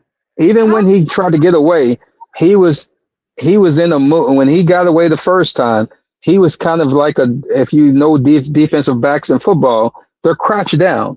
And so just imagine he's sitting and he's crouched down trying to get away and they're pulling him. So he never fully stood up until the second time after he got away, and he ran backwards about 2 or 3 steps up. He looked to his right, and that's where the young man that was filming was sitting or standing with the film moment. And then he looked to his left and took off, and he went down. He fell. And when he fell, that's when they all realized he was gone, because they didn't even know he was gone yet. And when they saw he was gone, they all got up to chase him. He got up and he ran. Even Austin got up to chase him. And Austin realized then that he was hit, that something had happened. And that's when he came down the steps and he fell down. But Hunter and the other 2 boys started chasing him. But Karmelo was so fast that he got away so quick and got to the coach that they just stopped and pointed. Right. And that's when Hunter said he whipped his head around and he saw his brother.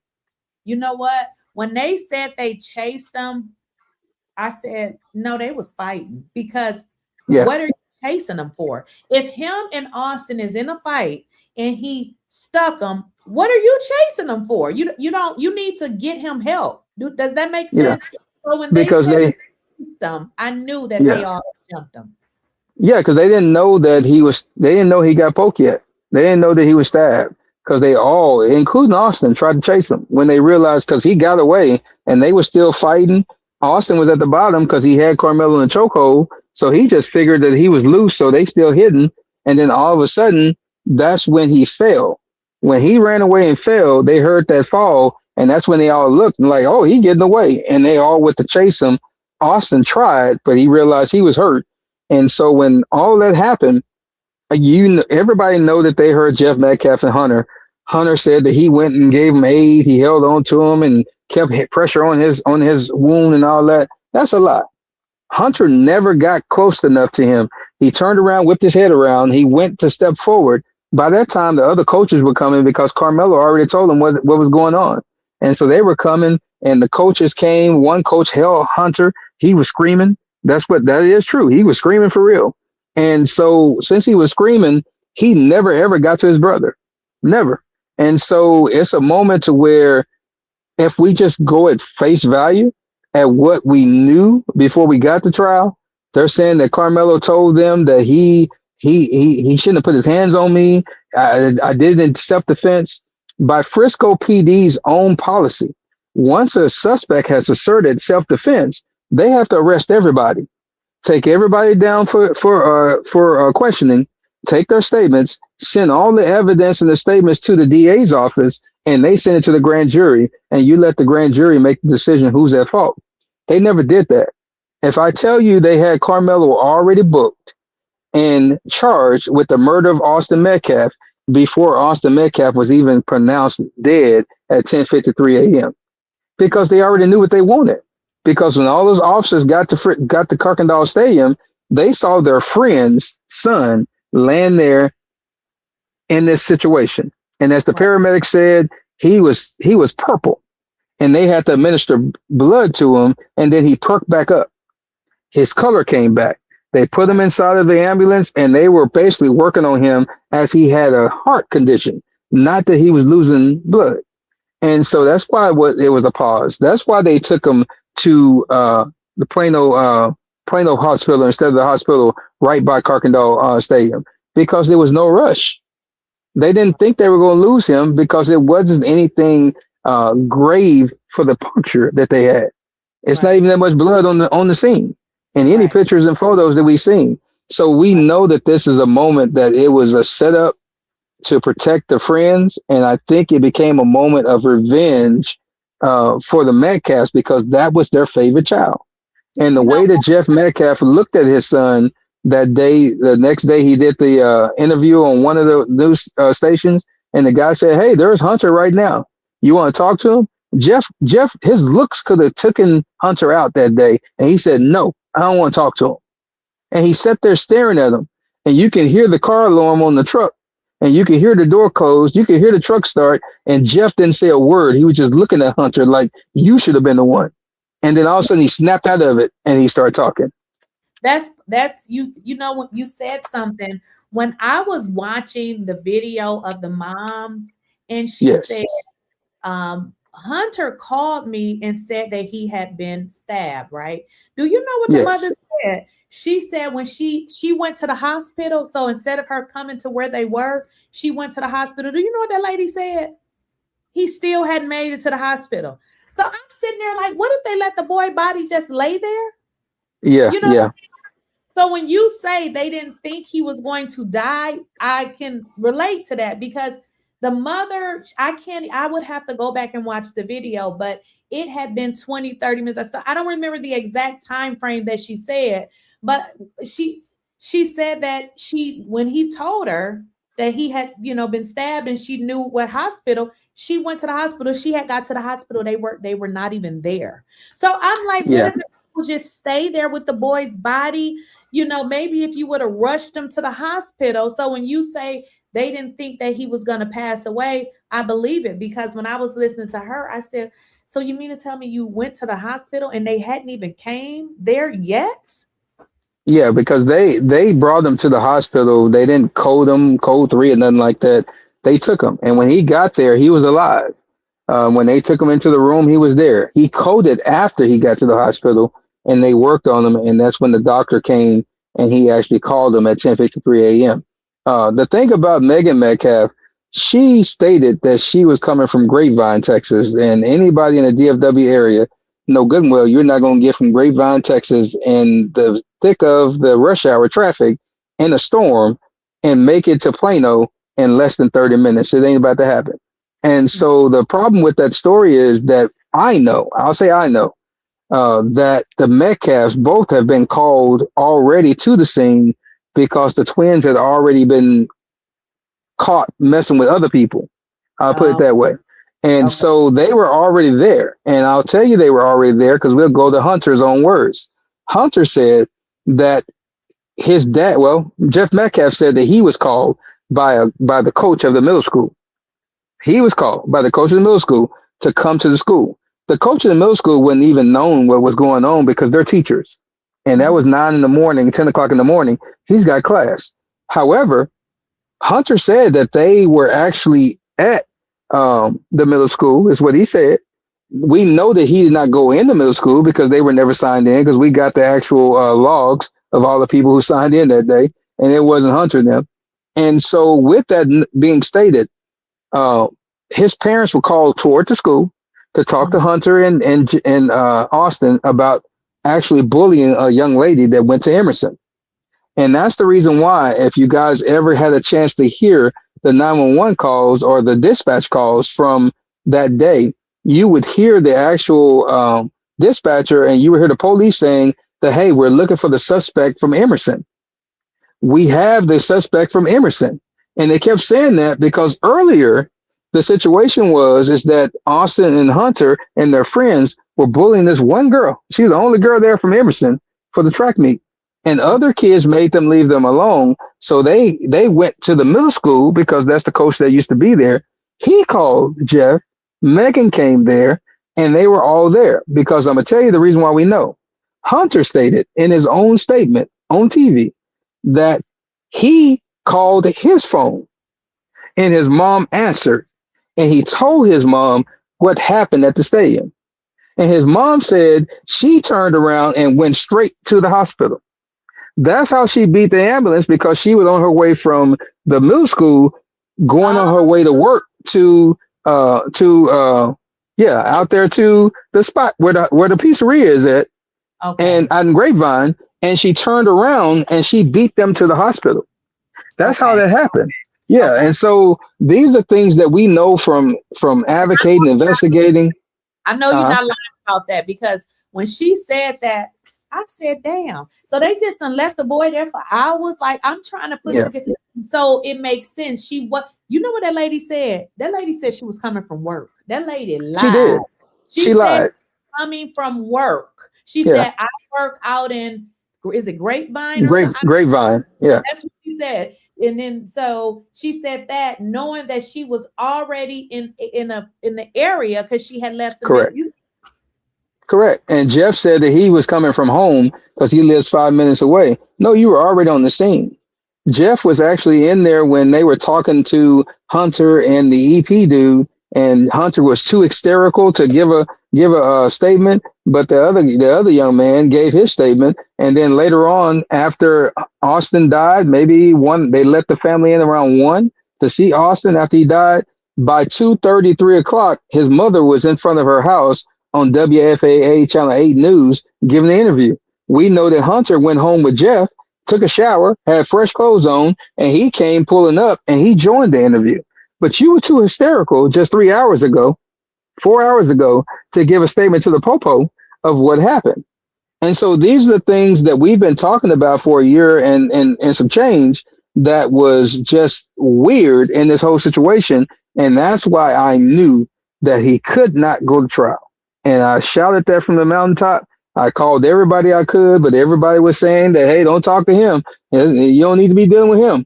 But it was something that I knew in my gut that if he went to trial, he was getting 30 years. Judge Roach just added 5 to it because he was the one that did it, because the jury could not figure out what they wanted to do. I think they said they had 3 jurors that wanted to give him the minimum, which is 5 years, and the rest of them wanted to throw the book at him. And so they kept arguing and bickering and all that stuff. And Judge Roach shut everybody up. And he said, I'll do it. And he sentenced them to 35 years. Now, I have a question, because I remember you did tell me this. You had mentioned that. First of all, when I watched this trial, well, not watched it, but listening to people report on it, I've heard judges say, listen, I'm going to give you 3 weeks. We're going to get this done in 3 weeks. I feel like the judge force these people to hurry up and make a decision. When you had told me that the jury could not decide on what to give him, I thought that they needed to go back and figure it out. How is it that the judge can just step in and say, wait a minute, I'm going to give them this? I thought that the jury has to make that decision on their own. They are supposed to, if under several deliberations, they can't, then the judge can step in and do that. But you got to think about it. This judge told everybody in the courtroom he wanted this done as quick as possible. And he would go until 10 o'clock at night if he wanted to, if he needed to. When they brought this case to the jury and they said, we're going to deliberate, the judge told the jury, I want this done as quick as possible. So you're telling the jury that you want them to go out there and you want them to do this speedy moment and get it done as quick as possible, because guess what? Judge Roach don't care. He's already announced he's retiring. He's not going to go and do anything else. He's going to be able to write his book from this case and go on and do what him and his wife want to do and got sanctioned before about writing a book about a case. So this is something that, yeah. So this is something that's normal for these people, and that's why Candace Matthews did what she did when she came. Like, okay, y'all want to play games? Then we're going to show a reason why that you did drop all the charges against all those men with To Catch a Predator back in the day when he was actually DA then, and he dropped all the charges and allowed his friend's family that unalived himself to actually sue those people, and that's why we don't have the show no more. And so, and then we find out that he was one of those people out there messing with the kids. Candace Matthews got all the paperwork. She went and pulled it. And so those are things that we wouldn't be privy to unless you do this kind of stuff, and then people start doing the background check and find out, oh, you've been doing a whole lot of crazy stuff. And we have to understand that it's not that the system is bad. The law can't do nothing to you unless the people who's actually giving you the breakdown of the law say something stupid, because the law is just words. And so our problem in this system is that we've allowed the people with ill will and bad minds to be the ones that's ahead of this moment. We just let a perfect storm. We didn't fight to get this case moved because the lawyer had no intent to do nothing. He never filed any motions. He never contested any rulings. He never did any of that. He barely did any objections during trial. One thing, Dwayne, before we get into the lawyer now, because you kind of scurried past Judge Roach. Okay, I did some research on him, and they say he was using the courts to sell his books. Yes. He got in trouble. So I just wanted to say that because I know you kind of mentioned it, but I just wanted to make sure the audience know that the judge is most definitely corrupt. So when you say he's going to retire and write a book, absolutely he's going to retire and write a book, because when I read that complaint against him, they said he was trying to tell people to purchase his book and don't worry about going to court. Just purchase his book. What kind of judge is that? You went into, you were talking about Mike Howard. Now, oh my gosh. And also too, I want to touch on this because you're right. A lot of people have dragged Dominique, and you know, I was like wondering like what, you know, and I had sent him a message, and I'm glad he didn't read it. I took it back because as I thought about this, he was the only one that was standing there with them. You understand what I'm saying? Now it seems like people are coming back at him. And to be honest, like you said, he seems to be the only one that's still standing there. You understand what I'm saying? People blaming him for what is this? An attorney, when at the end of the day, he cannot make a decision on someone's attorney. He also stated that, and then also what people have to understand is people have to make their own decisions, even if he thought, and he stated that at some point he realized that this attorney was a bad choice. But he stated, because I saw the interview that he did, he said the family thought that they had already invested so much, but at the end of the day, he doesn't really want to get himself in a situation where he going against the family. And then we saw to see this bullshit with this Charleston White and all this weird stuff that's going on. That's really not his place to get into it with somebody. All he can do is say, listen, I think, you know, maybe you should, but people were making it seem like it was his fault.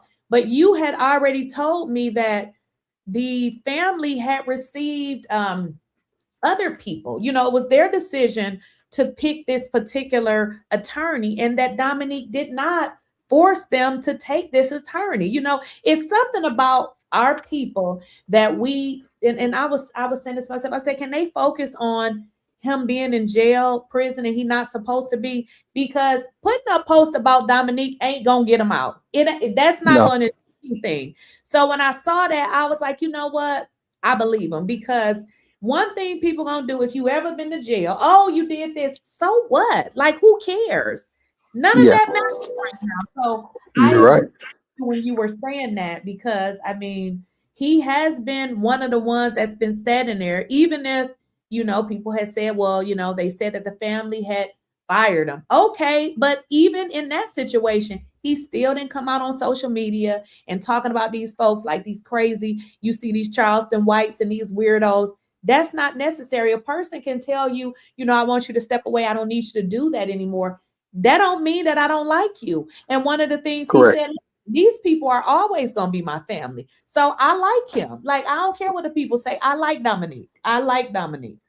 I do. Most definitely. And for people dragging him, you're only hindering him from doing the work that he knows how to do to try to help Carmelo get out of this situation. And he's been very upfront, very honest. If he feels that he did some stuff wrong, he'll be the first one to tell you. And I think people have to understand that. And we can't always be ready to cut the feet from under our people that have stood strong. And we've had some people that done some wrong stuff, yes. And you'll see me call them out because that's what I'm on a mission to do right now. But I can tell you from what I know about Dominique and what I've seen his work and knowing what position he's in, he didn't have that say so. He can only recommend. And so that was not his moment. And so he's been an upstanding guy, and people just need to leave him alone because he's done everything right that he needs to. And if there's something in between, that's in between him and the Anthonys to deal with and figure out. So that's my stance on that. On Mike Howard, my thing with him, I read up on him when they first said that he was the one that they chose, because I was confused because I knew they had Clark and Cole, and so I went and looked it up. People were saying he was excellent, but his record really wasn't to the point past what I've seen with them, and so I started looking, and I found a video of his that he had, and it was on his video. He basically said he was coming out of the courtroom, and he said, if your attorney does not get your case dismissed before trial, then you need to find another attorney and fire that one. That was his words.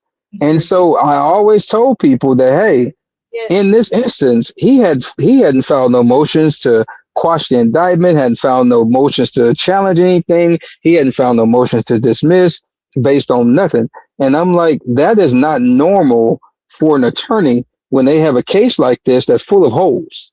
They are fighting this case and litigating this case before you even think about the indictment even coming. And this man chose to just sit back and watch. So I knew at that point, and along with some other stuff that I can't disclose right now, that he wasn't. Don't tell them, don't. I said they watch and don't tell them. Yeah, they are. I'm gonna text you about that. I'm not gonna say on this video. I'll text you about it. But yeah, go ahead. Most definitely. And so it's. I knew then, and again, that was in that August moment. So September, I was fully persuaded. I'm going to use some of those biblical terms like Paul. I was fully persuaded that Mike Howard wasn't the one for this family and wasn't the one for Carmelo. So at that point, I started screaming in our Zoom calls. I started texting, and we started having group messages and chats. I started reaching out to the family. I'm going to tell you, I did everything that I knew to do. Even on my lives, I put my number out on the live on TikTok to make sure that the family knew to call me, because we need to talk before this baby goes to this court, because he don't need to go. And it just never, everyone kept that fortress up of keeping the family away from people like myself and others that was trying to get them to get away. We were even to the point to where we would put the motions together, and we just need to go hire an attorney to go argue for us. And we had some folks in play, but we never could get that done because, like Andrew Anthony said, that it was people telling him, no, don't talk to that person. No, don't talk to that person. And when he was thinking about it, like he said, he wished he would have just went ahead and went rogue and called us and reached out, because that was the sentiment of people that knew him. Like normally, bro, he would have reached out to you because he would have wanted to know what's going on. But I knew that people had a stronghold, and that's what the Bible talks about when it talks about strongholds. It's just not what we think about the devil or somebody, but people can have strongholds on you mentally, physically, spiritually. And that's what they had on the Anthonys. And so they could not come out of that circle to get the help that they needed. And that's why we are where we are. So now we all have to pivot and help Carmelo to get from where he's at. And you know what? Here's the deal. People fail to realize these people's son is in jail for 35 years. Correct. That's like almost a death. Like your child is in a facility that you don't know what can happen. People seem to not get it. If something happened to my child like that, them folks would have to give me some kind of medication to calm down. Like, Yeah. that is a lot. So for people calling these people weak and saying all of this, I wouldn't know if I was going or coming. Do you understand what I'm Correct. saying? So Correct. or whatever they doing, my hat goes out to them, because that is a lot to deal with. You know what I mean? It People is. say, well, at least he can go see him. Listen, whenever you get in jail, you don't know if you're going to wake up tomorrow. So please stop Correct. saying that. Please stop saying that. So when people say, oh, well, I shouldn't say people say, it was just one idiot, but saying that the father is weak, I'm like, what are we doing? Like, what really are we doing? I think people don't understand that he has a 35-year sentence. And TDCJ in Texas, that's Texas Department of Criminal Justice, when you have a crime which they think that they feel is aggravated, and murder is aggravated, you have to do half. That means he had to do 17 and a half years before he's eligible for parole to leave. And so people don't get that. His family is dealing with that moment. Then when we have to remember, in the history of TDCJ, and I'm gonna have to go and refine this in my mind, but I don't remember it in my 53 years of living, there has never been an inmate that gets sentenced and in less than 24 hours, they are actually in the TDCJ system. It normally takes at the minimum 2.5 weeks for you to catch the chain to go to TDCJ. Sometimes it take up to 60 days or a year, depending on how busy they are. And so for him, less than 24 hours after being sentenced, that man was on the chain to go to TDCJ. And I'm gonna tell you what happened. I will say this, is that we were paying attention, myself and others, just watching, putting money on his books in the county, making sure he had money. So when he do go, he's able to have money that follows him, because we didn't know what the status of his family's finances would be. Because we knew that as soon as he was convicted, they would take the 𝐬𝐮𝐬𝐫 away from them, because that's part of their policy. They take it down and they send all the money to your attorney of record. You don't get the money anymore. And so we knew that. So we started doing that moment, but it was just something in me saying the check all the time. So I was checking every 10 minutes to 30 minutes, just making sure he was still okay, checking to see how people were giving, all those different things. And when I checked, I think it may have been early or later on that morning, I was checking to see, because someone said they tried to give and it said it was capped for the day. And I was like, well, I think it's $300 or $500. Let me go check. And when I went to go check, he was no longer in the system. He was no longer in the system on commissary, but he was still in the system on the system in his cell, which was infirmary 10. So I was like, well, maybe they have a problem with the system. So I checked back 5 minutes later, and it still showed he was not in the commissary system. So I made a phone call. Somebody else called me right when I was making the phone call saying, hey, bro, he's been transferred. And I'm like, transferred? Yeah, he's on the bus going to Bird Unit. And when we checked out Bird Unit, the warden, his name was Talon Metcalf is his name. And so we were like, oh, no, that ain't happening. So I got on the phone, called a few people, and we started our moment of trying to get him diverted, because that was a no-no. I got on the phone to Dominique Alexander. Since people want to talk bad about him, let's talk about what he was doing. He was minding his own business and talking to other people. Go ahead, sis. No, I want to stop you right there, because see, I put pieces of stories together. I heard what Go you ahead. said, and I listened with what Dominique said. So what you said was just that was what he said, because you told me that you got on the phone and they called was it the senators or whoever you called, but he said he got on the call the same thing you said, and that's how I connection to know that Dominique was one of the ones that you talked to make sure that baby did not go to that prison that had that warden that had the last name Metcalf, because originally it looks like they were trying to send him to a prison where the warden, and I looked that man up, he shows to be Metcalf's brother is what it shows up. They said that that's his brother. So it looks like he was en route to go to that prison, and somehow you, along with Dominique and some others, made sure that didn't happen. Correct. And Dominique was actually at the courthouse, and he was doing some stuff at the courthouse that day. And so after I got the other calls, we basically touched people from the feds all the way down. I called Dominique. He answered the phone just like that. And I explained to him, hey, this is Dwayne. You know, I advocated for Carmelo. This is what's going on. And he immediately got on the phone, contacted the senator, and in between all of that action, because actually the go to where he's at is on the route on the Bluebird or on the chain to go to Bird. And so they diverted him to that unit where he's at right today. And so, and I'm gonna tell you this much because I did confirm this with some people. There was a hit out on him. So when he got there to Bird unit, he was not supposed to be no more.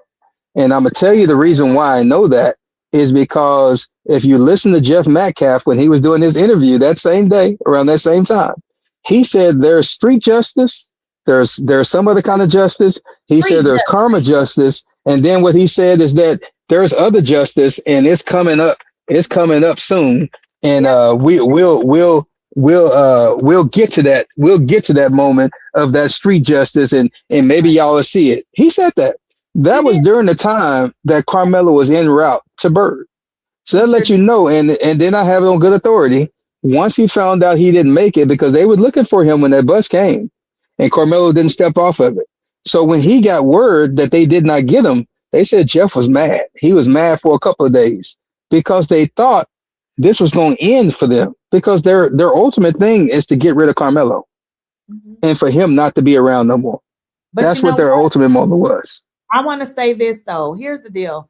People should be careful when they try to do that, because it tends to flip back on you. See, you taught your sons to be nasty, and you probably taught him to be a tad bit racist, and now he ain't here no more. You have one.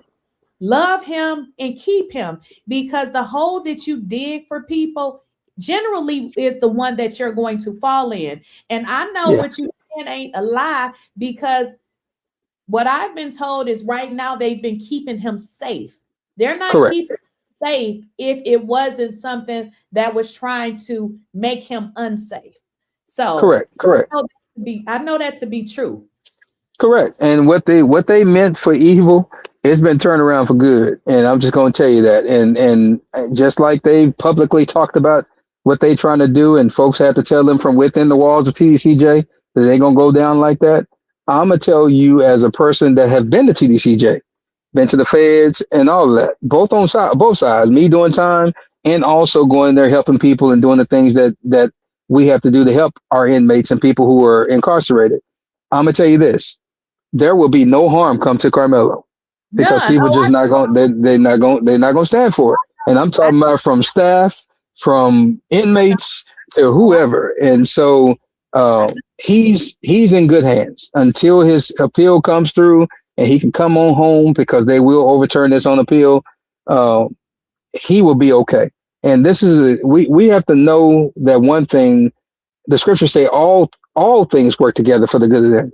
And we have to understand that sometimes these bad things happen to us to where we can learn and be a testament for others. And there's great things on Carmelo. There's great things that he has in his life, but there's also good gifts and great things that they seen that they were trying to snuff out. And the one thing we know that they can't. And because his work that he set up to do, this is part of that testimony. This is part of that moment. And we're going to accept that, but we're going to do our part to protect them in that. And if it takes me having to have a little discomfort for the past year and some change, then that's what that is. Because I would want somebody to do the same thing for my grandkids. I want somebody to do the same thing for my great nieces and nephews. I would want them to do the same for just my neighbor's kids. And so we have to step up sometime and be that catalyst, even if it's uncomfortable, even if it hurts, because it's been painful. But it's worth it to see that young man and know that he's okay. Now, one other thing, because I know you got to get going. One of the things you said is, and you didn't like say it like this, but I noticed what you meant. They was jealous of him. And I hate using that word, jealous, but they were jealous of him. I don't remember if it was you or somebody else. It may have been you.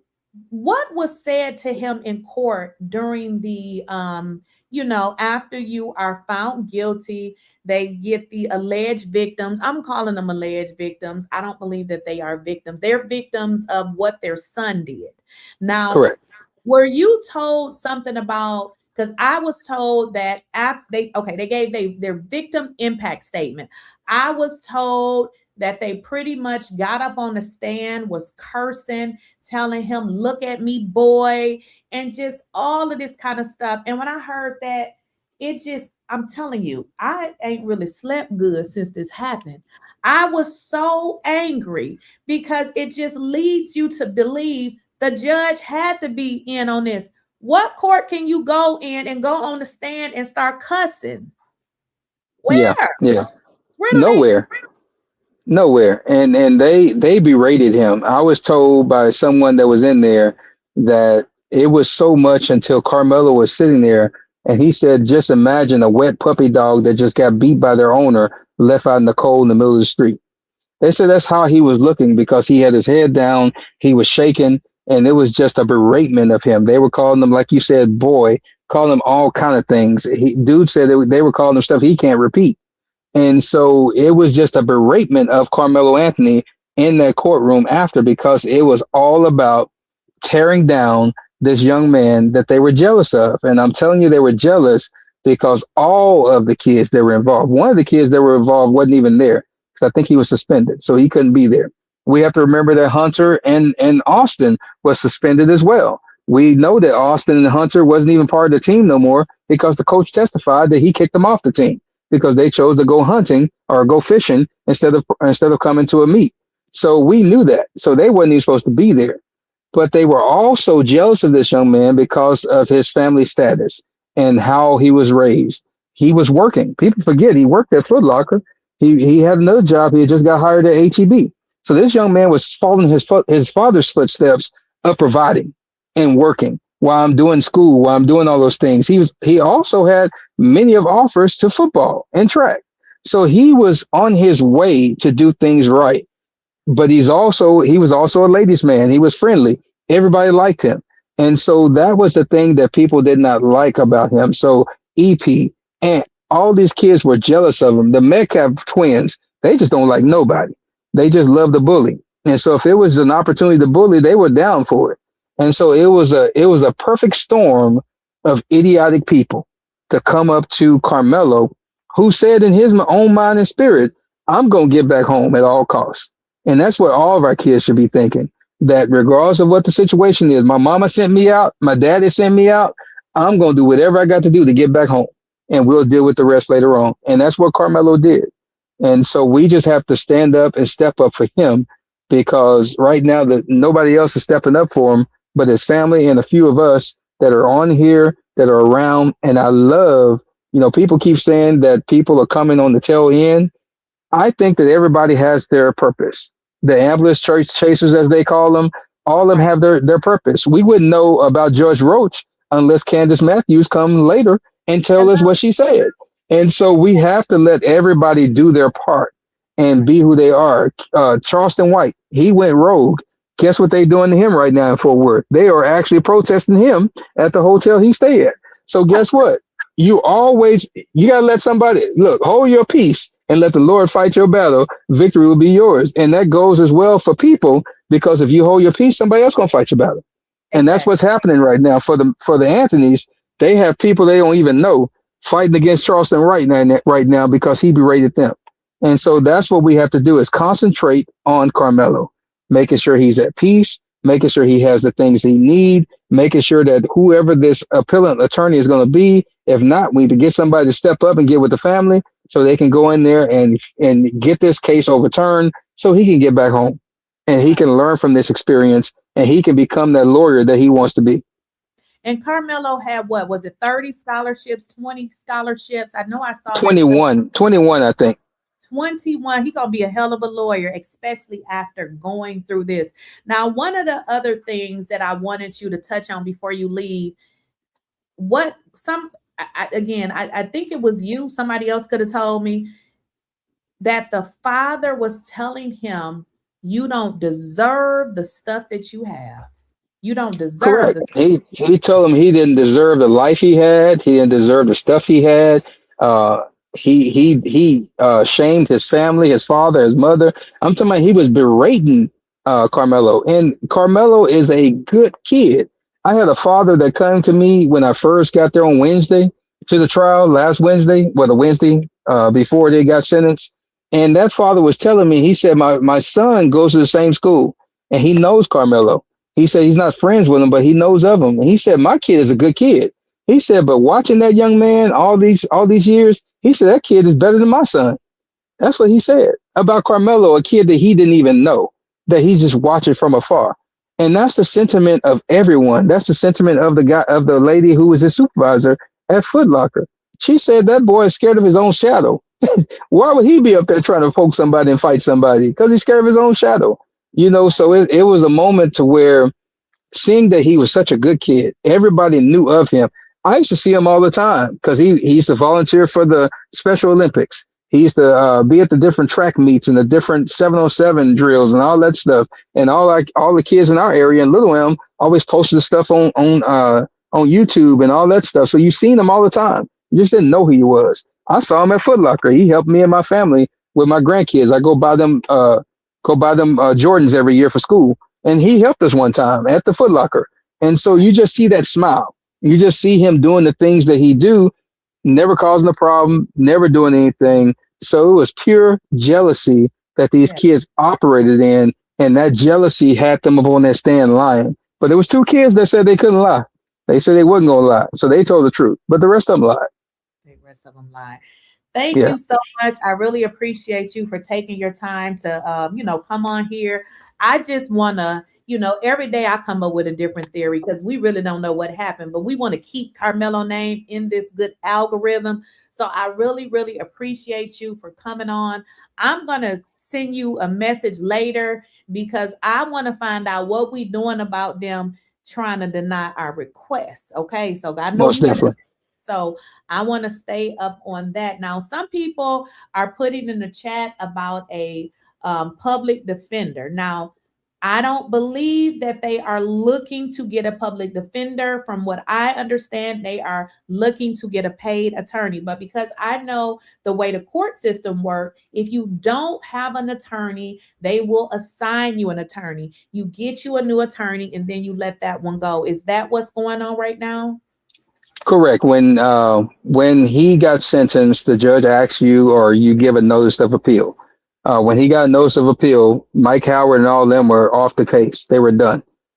So the judge actually appointed him someone who is actually he's probably one of the better appellate attorneys in the area out of McKinney, Texas. But he is right now the attorney of record for his appeal. The family is working to hire someone. So right now at this point, as what I know today, the attorney right now is the young man out of McKinney. But as soon as they hire someone, then you'll see that person become the attorney of record. But the appellant attorney he has as court appointed, he's actually, again, he has 5 stars, and all the people I talked to that know him, they said he's one of the better attorneys, the appellant attorneys in the area. So they actually gave him a good one.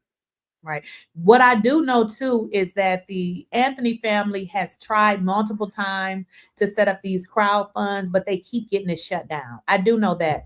I did send him an email because I got an idea. Oh, I'm gonna let you know what the idea is, but I'm gonna text you because there is another way that they can do it, and they probably haven't even thought about this.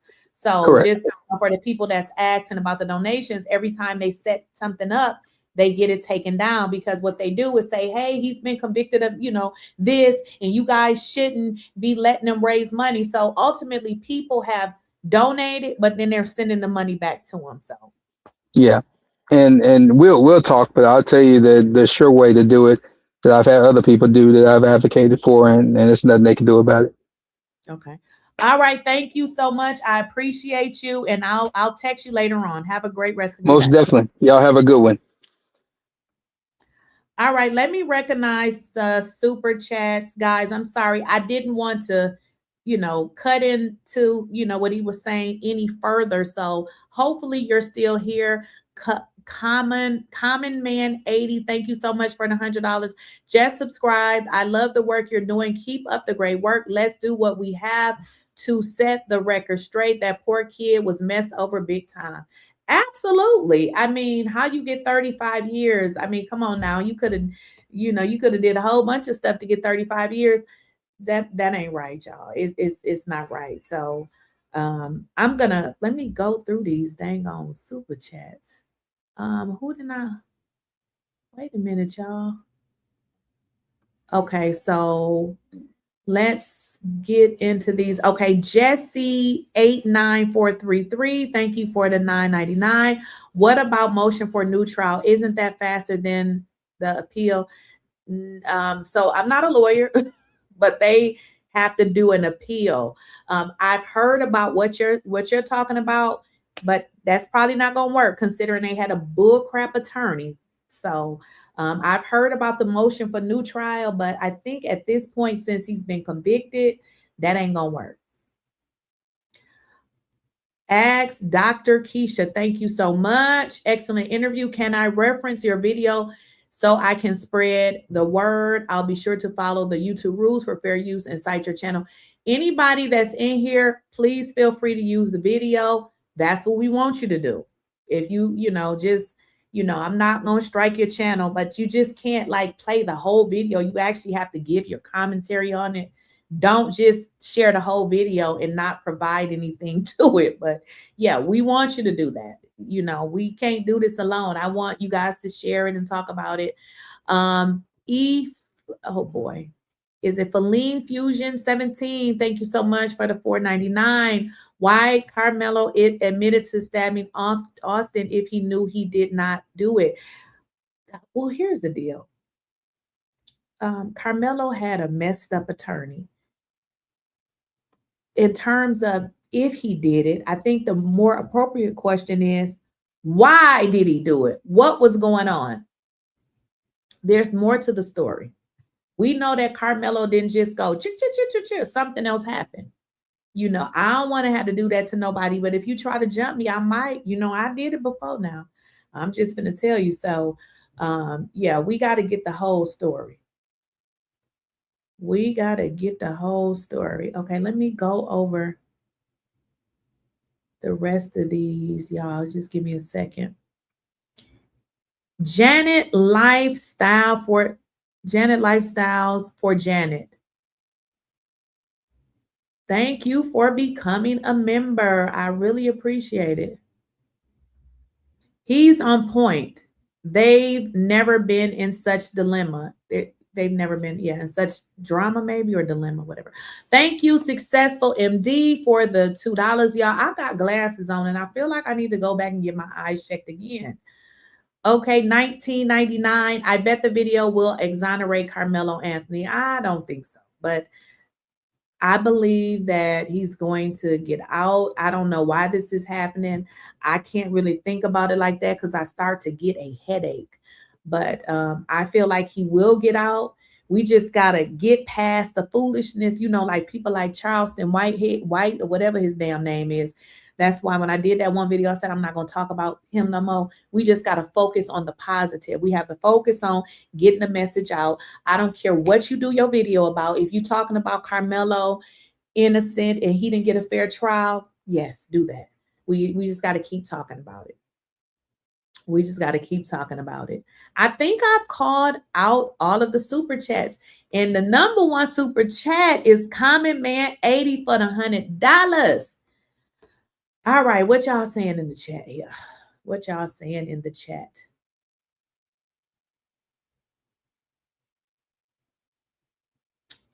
Let's see what y'all saying.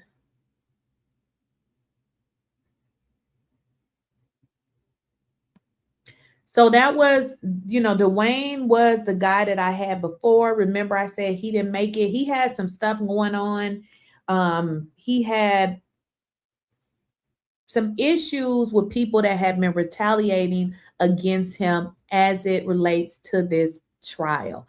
People have been coming at him, little weird, little white lady, little ugly lady. She been doing too much, but we ain't gonna get that whole no shine over here, because she's a nobody. You ain't stopping nothing, ho. They said that you need to worry about your kids, is what they said, because they said that you had let your husband do something to your kids. Worry about that. I'm just gonna, look here. Y'all, have y'all liked the video? Let me check my likes, because y'all be playing. Let me check the likes, because y'all know y'all be playing with a sister, honey. Y'all got me Working like a slave. Is y'all liking this video? Let me see. Let me see. Oh, y'all doing good with the likes. Okay. Okay.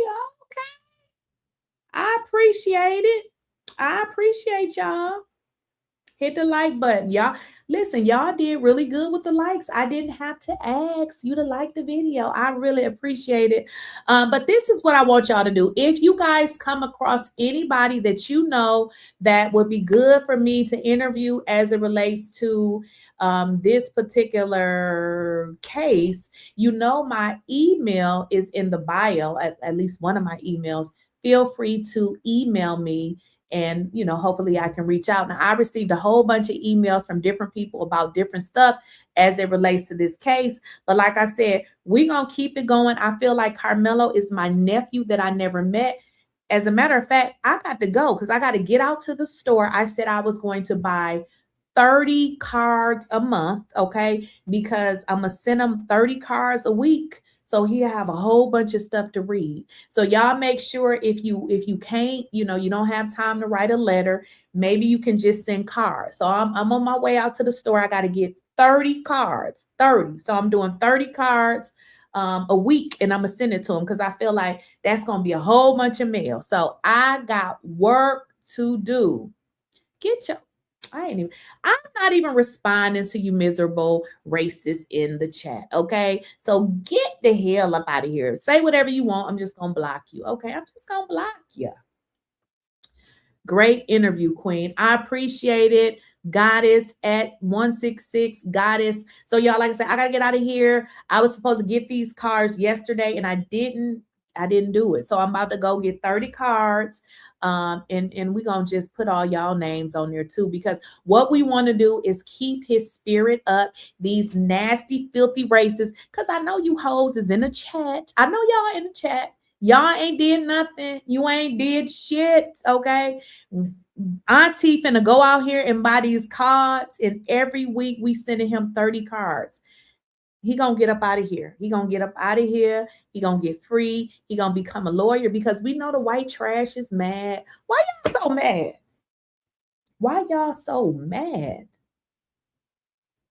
Okay, thank you. She said, don't get any cards with glitter and only white envelopes. Thank you for telling me that, because you know I was gonna go and try to get some stuff that he probably can't have. Thank you. That's what I'm gonna do. So, yeah, we not paying these racists no attention. We're going to block them, you know, get them up out of the chat. And that's what we're going to do. But thank y'all. If you guys have not liked the video, go ahead and like the video before you leave. Go ahead and hype the video up. After the video ends, share the video, do your commentary on the video. Just if you're going to do commentary, just make sure it's commentary. You can't literally take this video and play it on your channel. You got to follow the rules. Well, I'll see y'all later. Thank you for coming, and I'll catch you in the next video. Yeah. Okay, I'm listening. Go on. Yes, I'm typing it all down.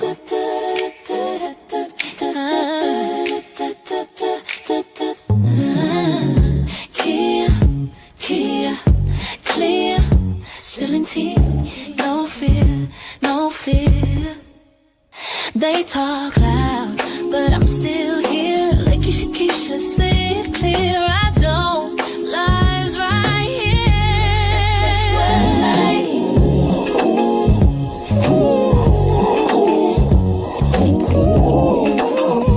Spilling tea, no fear. I'm still here. Da da da da da da da da da da no.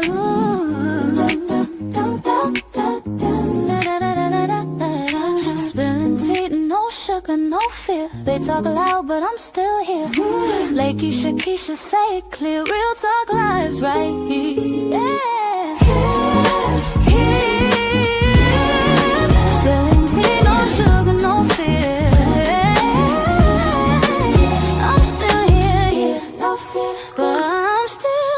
Lakeysha Keysha, say it clear. Real talk lives right here. Yeah. Make sure you subscribe to Lakeysha Keysha, my dear. Yeah.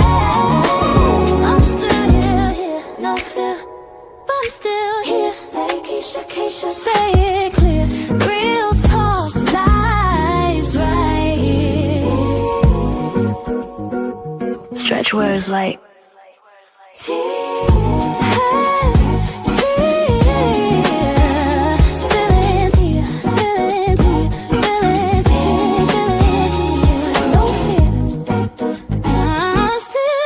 Spilling tea, no sugar, no fear.